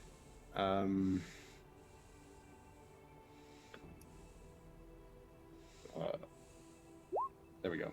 Hey, a 20 Yep. So natural. plus Oh, hell plus yeah. my 5. Yeah, so 25. So roll to damage, whatever your damage roll is, and double the amount of the dice. So like roll it, whatever it gives you, double that, and then add your +5 to it. So 10. So 13? So Or you'd, wait, yeah. you'd have 5 + 5. 13. So 10, right? So Do you have yeah, plus the 3 I have, so the 13. Plus your modifier. plus your modifier? Yeah. What's the modifier? So yeah, the great sword is a 2d6 plus 3. There you go. Yeah, so the 3 is your modifier. Yep. Right, So you so rolled the 2d6 13. and then you double that plus that. Yep. So 13. Oof. Okay. He's hurt, but he's still up. So the Not for long. one that you two are standing in front of is the one that's on the top of the other guy. The lowest guy on the screen is the one that has not been hit yet. Okay. So just so you guys are kind of where you're at. Is that all you got? Your movement, your attack? You have any bonus attack? You already used your bonus one for the. That's you have it any for others? me. Okay. Wyron's up. All right. And Elric on deck. Seeing Ulrich kind of mess this guy's up, mess this guy's day, I will kind of just run past this guy Okay. I'm gonna say rip and the head intestines towards out. the glowing light because I assume that's bad news. He's gonna have an attack of opportunity at you Yeah. because you're engaged with him. So he's gonna take a swipe. It's a 15. He's got a +2 to hit with his dagger. So what's your AC on your wolf? Or if AC it is carries, 14, or if so it that carries. Okay, so it does hit. Cool, cool, cool. Yay! Finally hit somebody. 7 points of damage as you run away. You get stabbed. Take 7 piercing damage. Okay. How far up the thing are you gonna go? Until I see a person. Okay. It's you run And to when where I you see said person. yeah, you can see one standing. He's facing away from you, facing what you now see as this large sphere of purple energy that is almost looks like flame that's burning and ash. And as it's kind of swirling around, you can see something in this ball of energy that looks like it's trying to pop or push its way out of this thing. And the one that you can see standing has long white hair like the rest of them, but it's like some of it's like patchy, like chunks have come out as he's casting something towards this large purple energy. Yeah, I don't really mess with magic. I'm just gonna try to kill him. You're gonna run and bite him? Yep. All right, go for it. Alright. Just gonna go take a bite out of this boyo.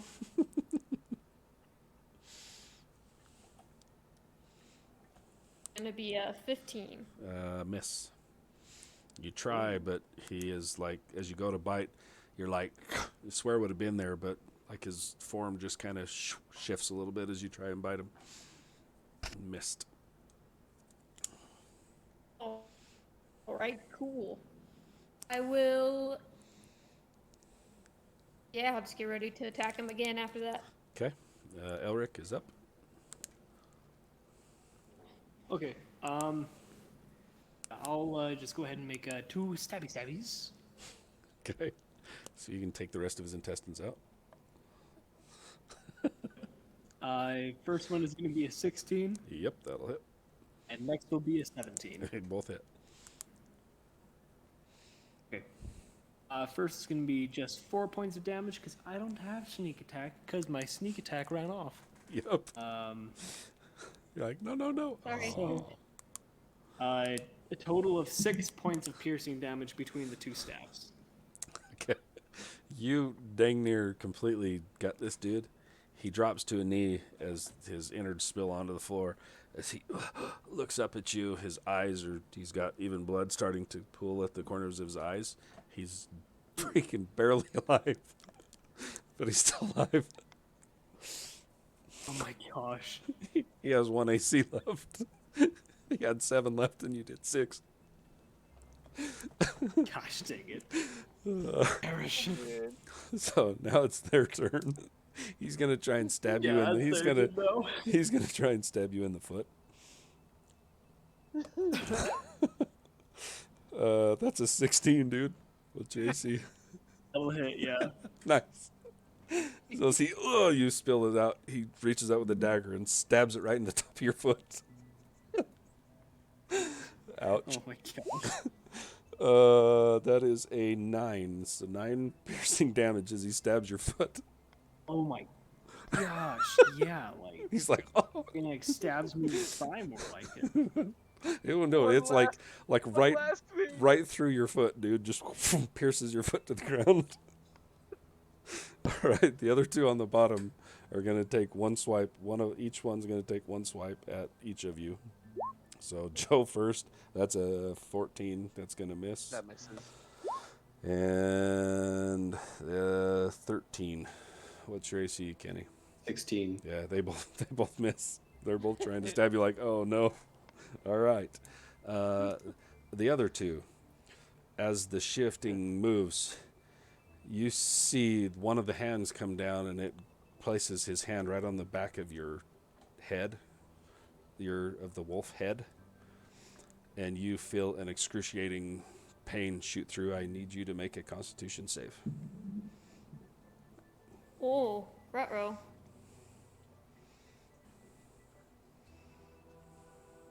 Rutro boyo. That's a 1. Not a natural, but that's a 1. Oof. Oof. Okay. So, with a natural 1, ouch. The pain that shoots through you, your entire body locks up as you feel pain in every single joint, all along your skin, everything. Your body locks up and you fall to the ground. You are paralyzed and you take 11 necrotic damage. 11. Yep, and you are paralyzed on the ground. As this thing turns and looks towards you, it would be an elven face, but it's been twisted somehow.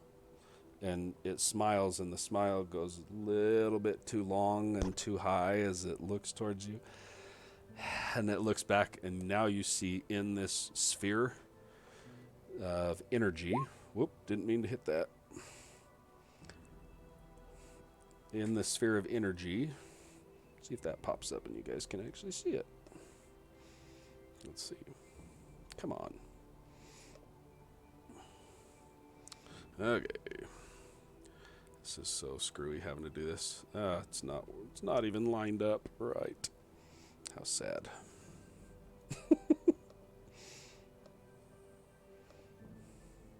Nope. Oh, put it in there. Cool. That'll work.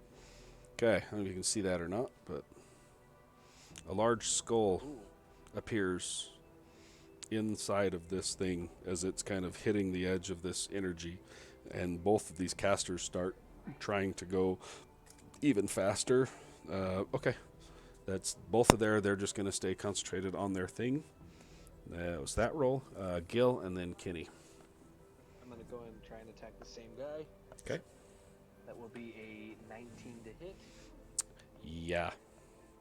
and that will be 12 points of slashing damage. This is the guy you had attacked already before? Yep. Okay, yeah. You lop another head off.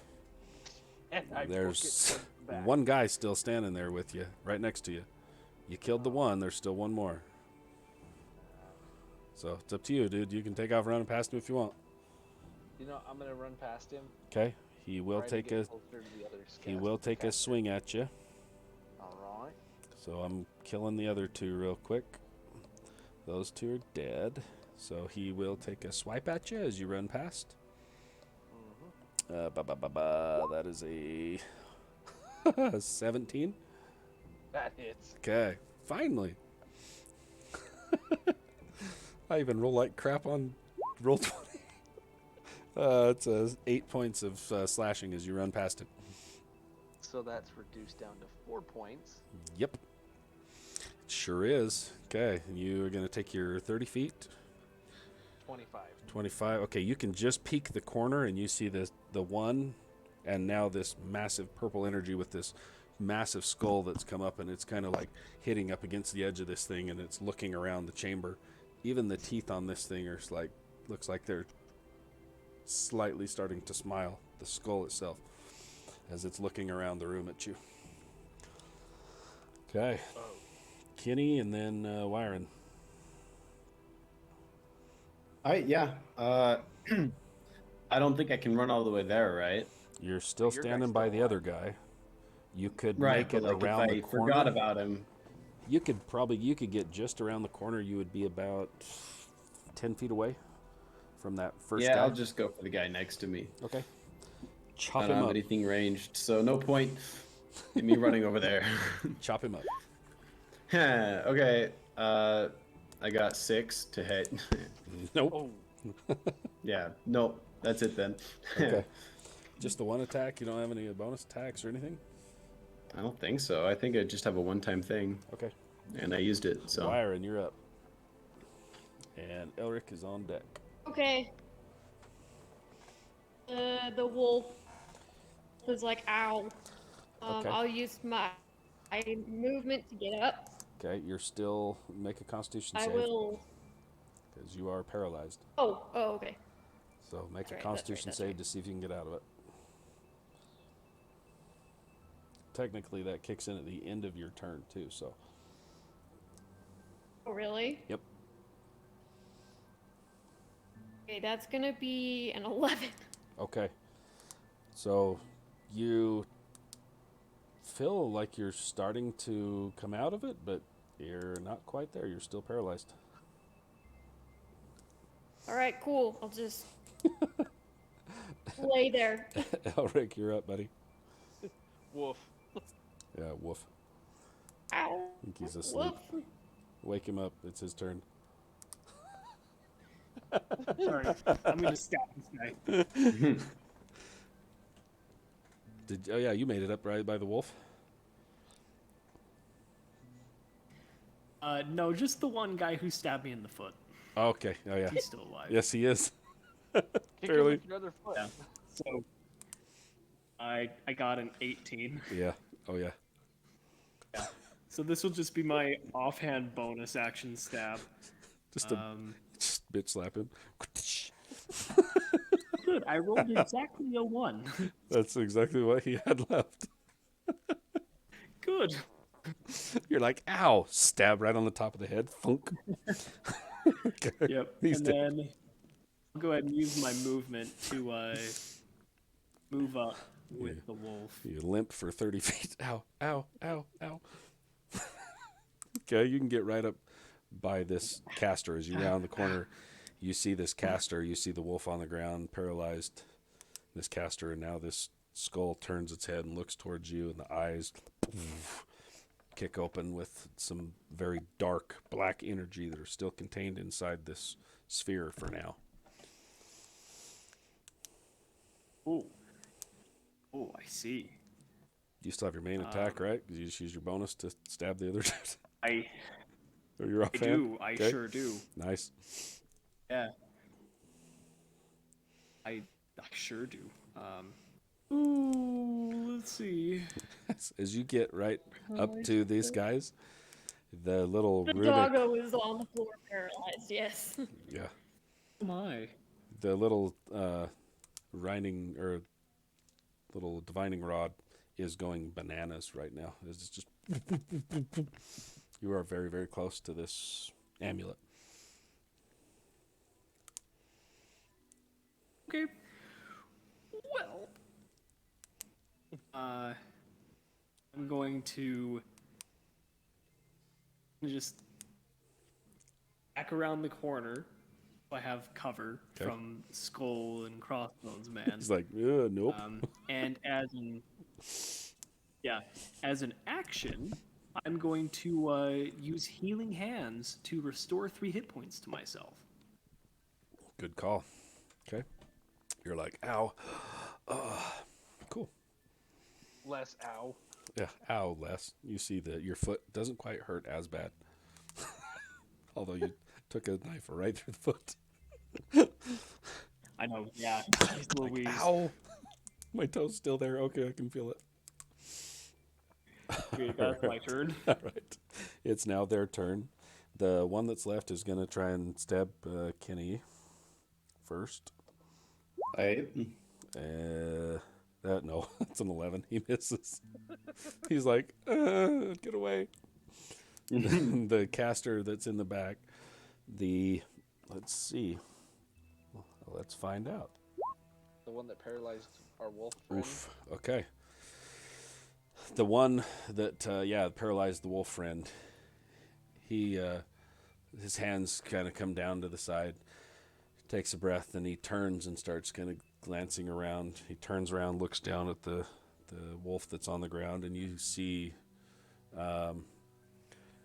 Elric, you would see the smile on his face. His smile's like a normal, and then it grows longer as his mouth opens up even wider. His eyes kind of are black smoke that's coming out of his eyes as he looks down at this wolf that's on the ground.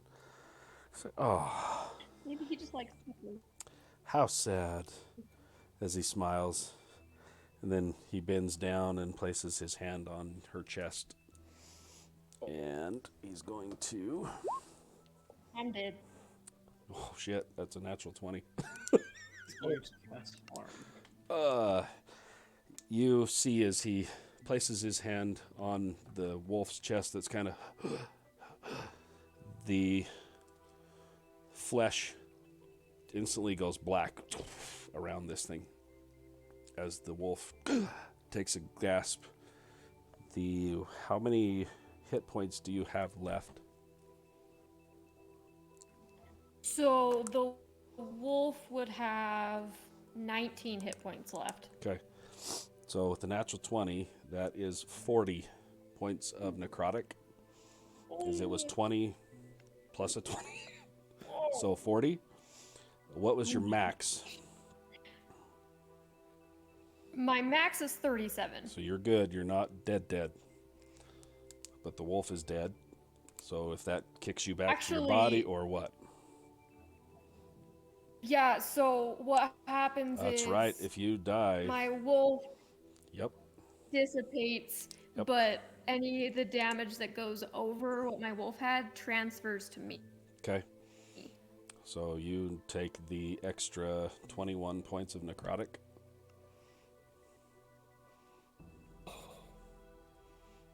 Oh. Oof. Yeah, yikes. Okay. So where was your body? My body is outside, upstairs. So it takes the In the 21, forest. 21 points of necrotic damage. So are you awake? Yeah, so I wake Okay. up instantly. You're like, as you see on your chest, as you look down on the side of your chest, you see there's black energy that's coursing through you as well. Okay, the other one, he's going to continue trying to cast his... Okay, he's maintaining it, and you see that the edges of this sphere start to flicker like it's about to either pop or drop, and the skull is even more vibrant. You may have one more round if you're lucky before this thing comes out. So that's their turns. We gotta take it for it. That's their turns. Gil and then Kenny. All right, I'm gonna round the corner 'Kay. up towards this guy on the bottom, Cool. and I'm just gonna take a swing at him. Okay. He's still casting, so stabby. Cut him up. I don't Cut him up. What'd you I get? got a 10. Nope. You tried. No bonus actions, no nothing else.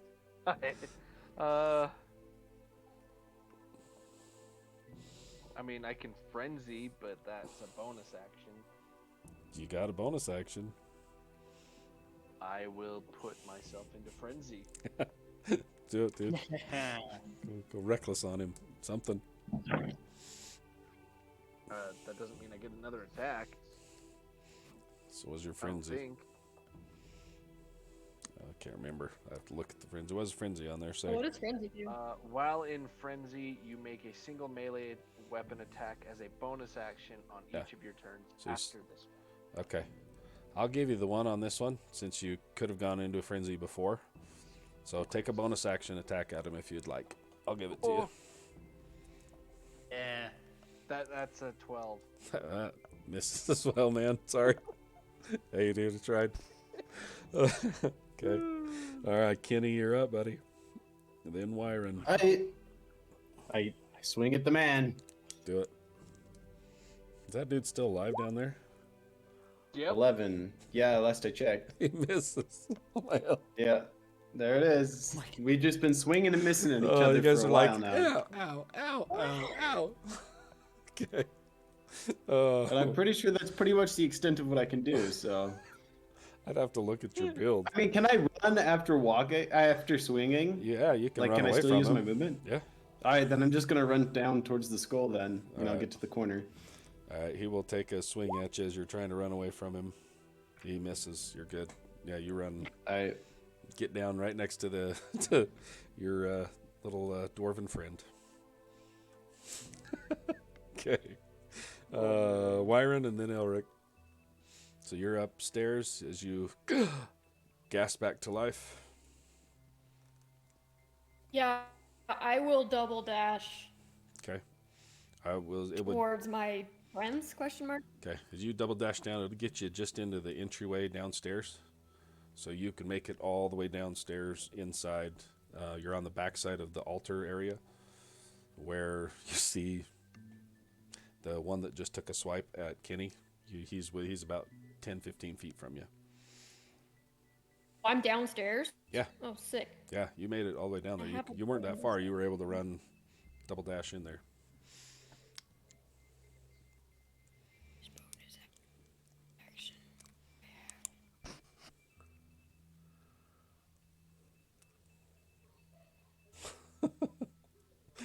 I can't believe I rolled a natural 20 on that one. Oh man. It's like, ouch. There's Yeah, that 40. one. There's 40 points of damage. Absolutely not. All right. Yeah, I don't have a bonus action, so I will just yell. Okay. What's up? I am no Ah! longer in rage Because I missed. twice. Yep. So if you have another rage, you can use it at the start of your turn, but yeah, your rage drops. Okay. All right. Okay. As an action, I'm going to use Radiant Soul, since Elric is technically an Azamar. Okay. And these two kind of golden incorporeal wings burst out of his back. Nice. So for 1 minute, he has a flying speed of 30 feet, Okay. and he gets extra radiant damage for his attacks. So that's gonna happen. With I'm that, gonna come around the corner. Okay, hold on before you take your attacks. When those wings pop out, you see both of the casters immediately turn towards you. The one kind of quickly stands and actually takes a step back from you. Both of them are extremely scared of that energy that just popped from you. So they're like, oh, what the hell? Yeah. And the skull immediately turns and looks towards you, and the eyes are glowing as it's looking at you. Yeesh. Oh boy. I will go ahead and bump and attack the one closest to me. Okay, do it. With my bonus action stabby stab. Get it. So that will be an 18 to hit. That will hit. Their AC is just a little higher than the other guys, not much. So you hit. Oh, nice. 4 points of piercing and 3 points of radiant damage. Okay. So total 7. 7. Okay. As you stab, you see the burst of energy off of your thing, and it actually doubles the radiant damage. So Ooh, nice. 6. So what'd you have? 7, so that's 10. Right? Yep, and that's my turn. Okay. He didn't like the radiant damage. It did a little more damage than it would have normally. So he's takes a step back. And the skull is going bananas trying to now burst out. It does not like that at all. Okay, it's their turn. So dude that just took the stab, he is actually going to turn and run to the other side of the room to get the hell away from you. So Get an opportunity attack. yes, you will.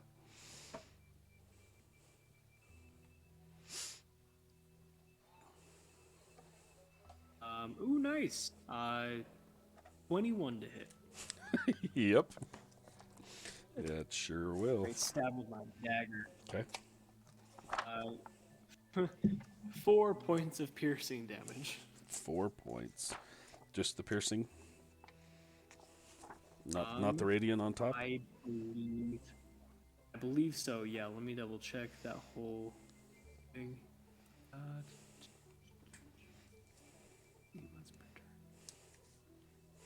Yeah, the extra radiant damage is only once per turn. Okay. So yeah, just the 4 piercing. Okay. Cool. Okay.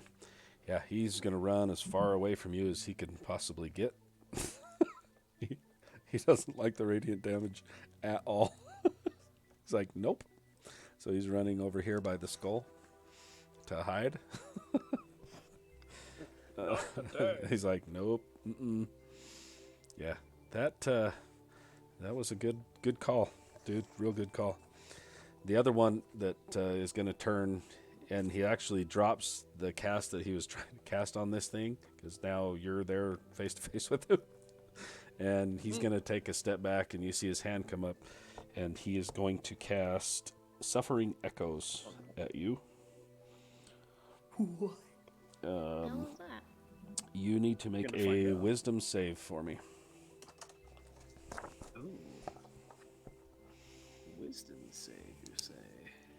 He did not move out of range of me, did he? No, he's just turned and was like, he's still 10, 15 feet away from where Cody's character is.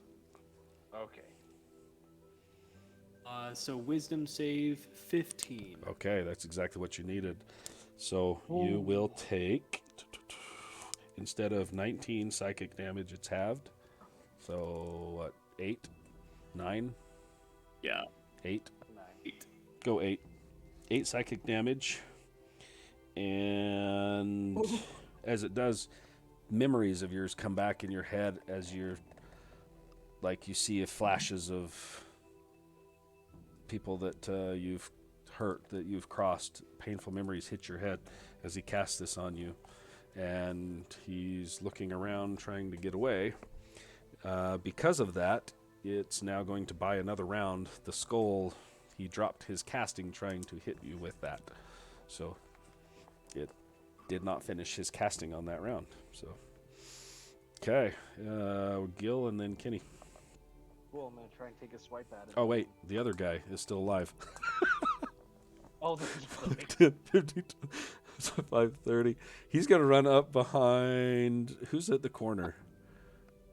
Kenny? I should be at the corner. Okay, you hear the click, click, click coming up behind you. As you turn, he's trying to stab you in the back. I forgot he was still alive. Oh, that's great. Nope. He hits the wall, is kind of along the wall and misses. But he's now right behind you, standing at the corner. Okay, now it's Gil and then Kenny. Alright, I would like to try and attack this spellcaster again. Okay, That will be a 17. that one will hit. Their AC is 16, these two. Oh, nice. 5 points of slashing. Nice, okay. I rolled a 1 on the damage. It's all good. Hey, every bit helps.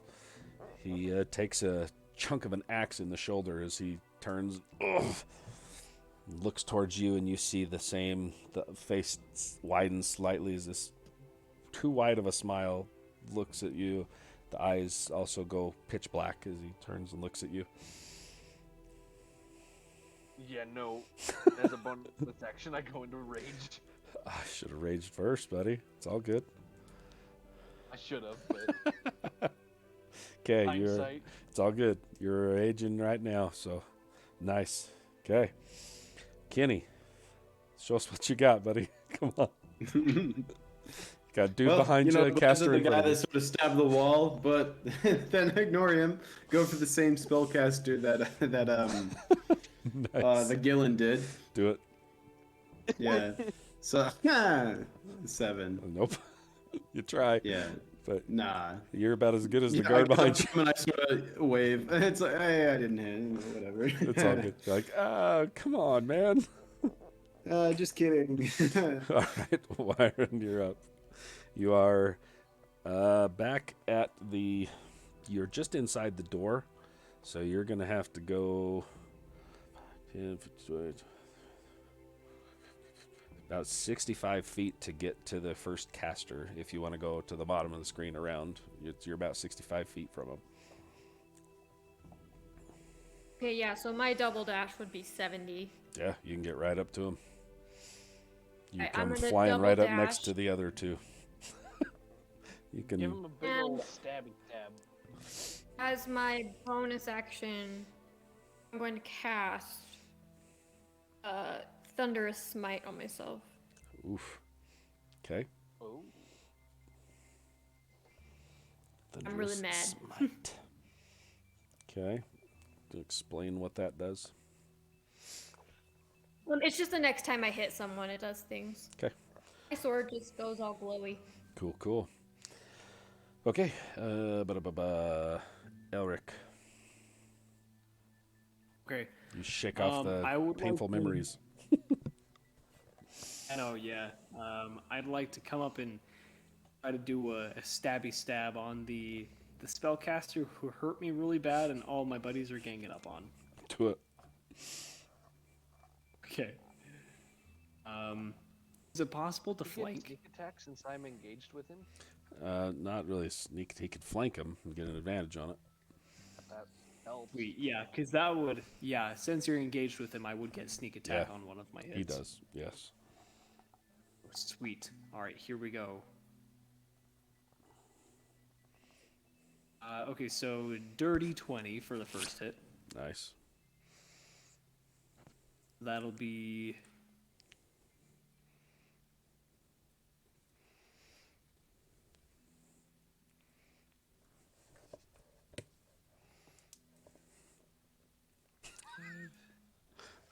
That'll be so- frozen. sorry. 8 points of piercing damage on that first one. 8. Okay. And 3 points of... Yeah, 8 piercing and 3 radiant. So 8 piercing and 6 radiant. Yep. Okay. And then for my bonus action attack... Okay. Gosh dang it. Natural 20 on my offhand. Oh, nice. Okay. Dang it. Oh, if only my sneak attack would have been double. It's all good, dude. Don't you have a radiant per turn? No. Well, per turn I already used it. 6 points of piercing. As you burst of energy, you come back around with second dagger and catch this thing just as the mouth turns and smiles at you. You see the blade poof up through the throat of this thing, out of its mouth, as the form kind of shakes a little bit and goes limp as you drop as it hits the ground. The one caster is dead. Oh. The one that ran away is kind of hiding in the corner still. So, one's dead. Nice. It's now Hey, his Skip. turn. We'll do the first guy that's trying to stab Kenny, that really wants to stab Kenny. We'll do his turn first, just for fun. Oh my hell, 7. He stabs the wall again. He just keeps missing you. All right, now the other Just guy. me and him, just back and forth. Slap fight here. Pretty much. Quit pulling my hair. Is it me? Let's. No? Okay. No. Okay. Oof. Okay. So Caster Boy is going to He now sees everybody's like ganging up on him. He takes a step forward, and you see he reaches a hand up and places it on the orb. And as he does, his body withers, and it's like a husk falls to the ground. Oh, Ew. And the energy that's in this thing kind of, and there's a skull that's floating there, turning, looking at you guys. He sacrificed the rest of what he had to finish the cast. As it does and hits the ground, you hear the clink, clink, clink, and you look over and you see there is a gold medallion that is laying next to the body of this guy on the ground. It's now about 5 feet from this skull. As the skull kind of turns, and it's just kind of floating as it looks towards each of you. Its eyes alive with black energy that is smoking coming up out of each of the eye sockets. So that's their turns. Gil and Kenny, we're still in combat for right now. So what do you want to do, Gil? that's not cool. I'm gonna run up to the skull. I'm gonna take a swipe at it. Okay. All right. Go for it. And A 10? yeah. Oh, yeah, no. That one misses. You run up, and as you go to take a swing at it, as you come down on it, make a Constitution save for me. Oh.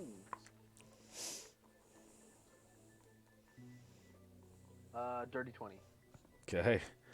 You come up, and it's as you go to stab, there's a burst of energy that hits you as it pushes your arm back, and you actually take a step back from it as the eyes and turn, and you can feel this thing staring into you. Oh.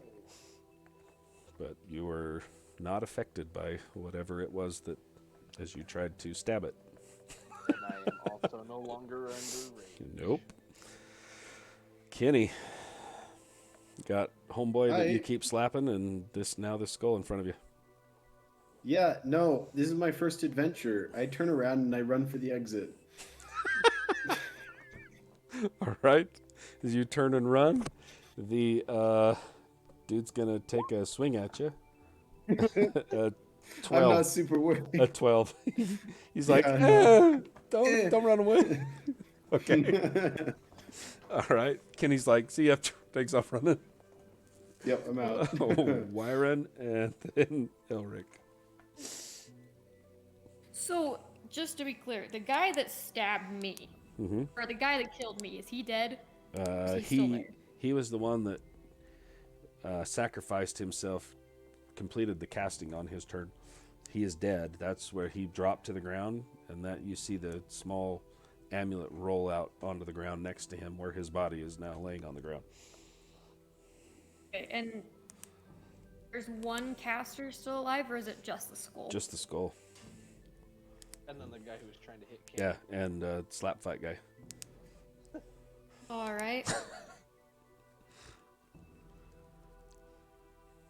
I am going Hit slap fight guy. Right? Alright, I need to check if it's a bonus action or an action.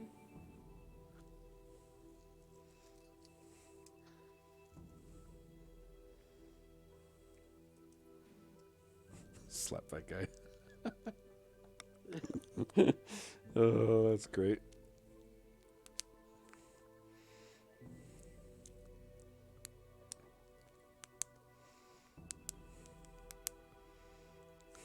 It's too bad Jason wasn't here for this battle. He's upstairs peeing his pants. He's scared. Okay. As my bonus action, I'm going to channel my divinity. Nice. Okay. I'm going to abjure the extra planier. So, I don't know what this thing is, but every abjuration, celestial, elemental, fae, or fiend around that can hear me has to make a wisdom saving throw. Alrighty. Of? 18. Ooh, that's a good. We'll find out how good here in a second. Oh my hell. A wisdom? Yeah. That's a 14.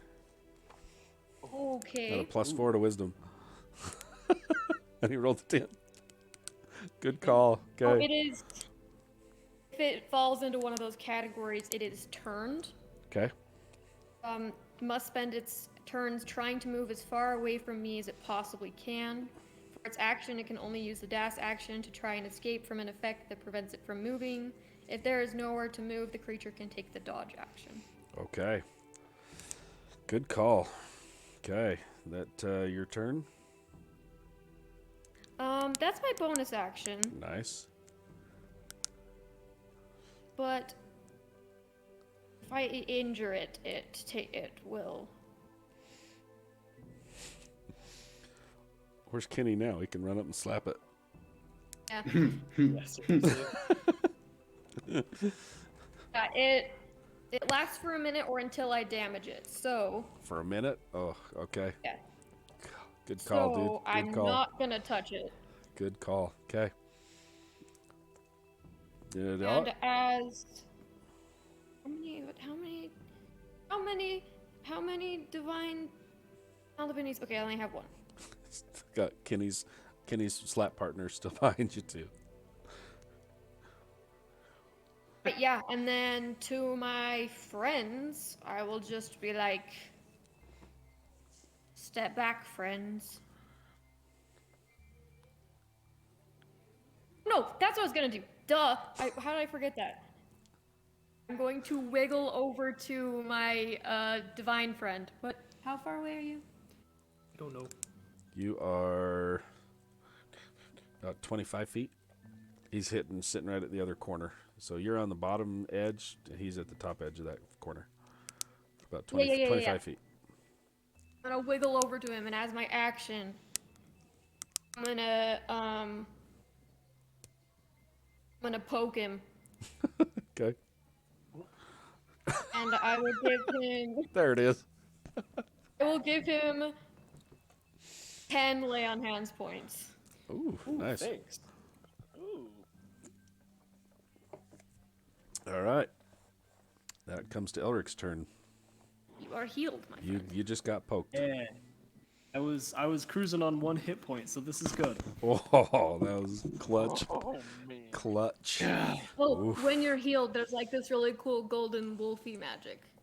Ooh. Yeah. It gives you a small, like a snout and little wolf ears. It's so cute. He turns into a little pupper. It's so cute. Good ass. All right. Okay. Let's see. Is anyone engaged with the skull already?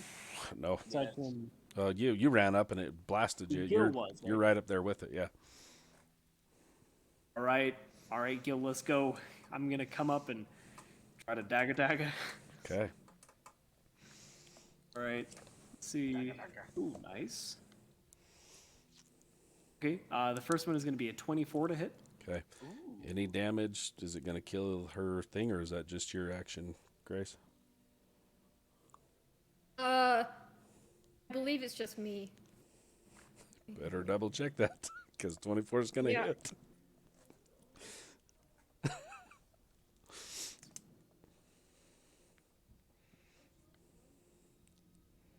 Yeah, if it's anyone, if it takes damage. Okay. You're still going to stab it? What happens if I stab it? Then it's no longer. It's no longer turned? Oh, it's turned? Oh, I'm so sorry. I do not stab it. Maybe it's time for you to go to bed. Say, I would have pretty sure she would have yelled, "Don't hurt it yet." Don't touch. Oh, Yeah. what? No. Then, in that case, I will not attack it. You still got slap guy. Yeah, and I'll just yell to Gil and Ren.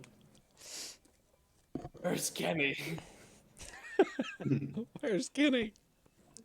Nice. They scared And, Kenny. I'll hold my action Okay. to throw a dagger if it turns around. Cool. Okay. It's its turn. For the sake of how late this is getting, with that being turned, it lasts a full minute. As long as nobody hurts this thing, it had 2 rounds to get out of this room. With it being turned, it cannot go anywhere near you. So, after the second round, what would happen is you hear an extremely loud scream from this thing. I need everybody that's still in the basement there to make a Constitution save. I would have been out by then. Yeah, you're out. You're running. When I got out, I What? wanted The to actual slam the 20? door and then Seriously? start putting heavy objects on the trap door He's that like, we nope, were in. nope. Yeah. I wanted to be barricading as soon as I Okay. got out. So You're starting to put stuff on there. Okay. So it's everybody in the room, Uh huh. right? Uh huh. So Even Slap Fight guy even has to Slappy do that guy. Oh yeah. too. Okay. Yeah, he fails. It's a 3. Nice. What'd you get? Natural 20, Cody. What'd you get? I got an 11. 11. Okay. As it screams, you hear, and even Kenny, as you're up there trying to move something over to block the door, you hear this almost sounds like a tearing. The entire structure shifts and breaks in half and opens a fissure. As this thing, you see a space opens up, and what the people that are in the room can see where the skull is. You see black tendrils coming out, wrapping around the skull and pulling it back in as its eyes flare, and it screams as it pulls itself back in. As the fissure slaps shut, it's still this massive fissure that's cracked the roof of this entire building open, and the only one that's going to take any damage is Cody's character at an 11. So as it pops, you take 20 psychic damage. What about Slap Fight guy? Oh, he's toast. Might His use head, it. he holds his head, and you see his head like kind of like crush, and blood come out of his ears as he falls to the ground. Yep. Boy. Well, I'm unconscious. He collapses to the ground. On the ground next to you is the amulet. I pick up the amulet. Okay. I will run over to him. We're out of combat, right? Oh yeah.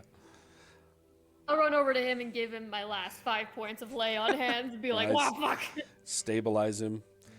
You guys grab a hold of this amulet.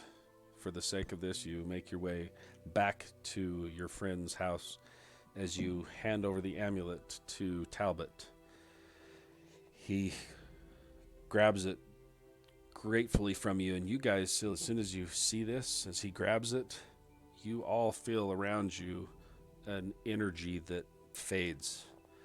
He steps to the edge of the door, looking at the doorway, takes a breath and steps outside the doorway, and he screams with joy. He says, I've been trapped in this house for the last 40 years. I cannot thank you enough. As he turns and smiles, he says, we owe each of you, and you will get your just reward. He hands you a very large satchel of coin, well more than triple what you had. He says, To be clear, we told him about the giant skull, right? oh yeah. He smiles and says, I figured that's what they were doing. He says, the San Kellen Camaranitis owe you a very great debt. When you make it into the Marushi Kingdom, stop by the Kellenitis, please, and whatever we have is yours, is at your disposal. He gives each of you a massive hug as he smiles, and like a child, he's running around, touching everything outside of this house. And that's where we're going to end this year one shot. Before we end, Yes. I would like to corner Kenny I would like to pick him up, and I would like to chuck him as far as my strength plus 4 will allow me. Alrighty. Let's roll a strength contested. Just for fun. Darn it, 14. What's your strength, Kenny?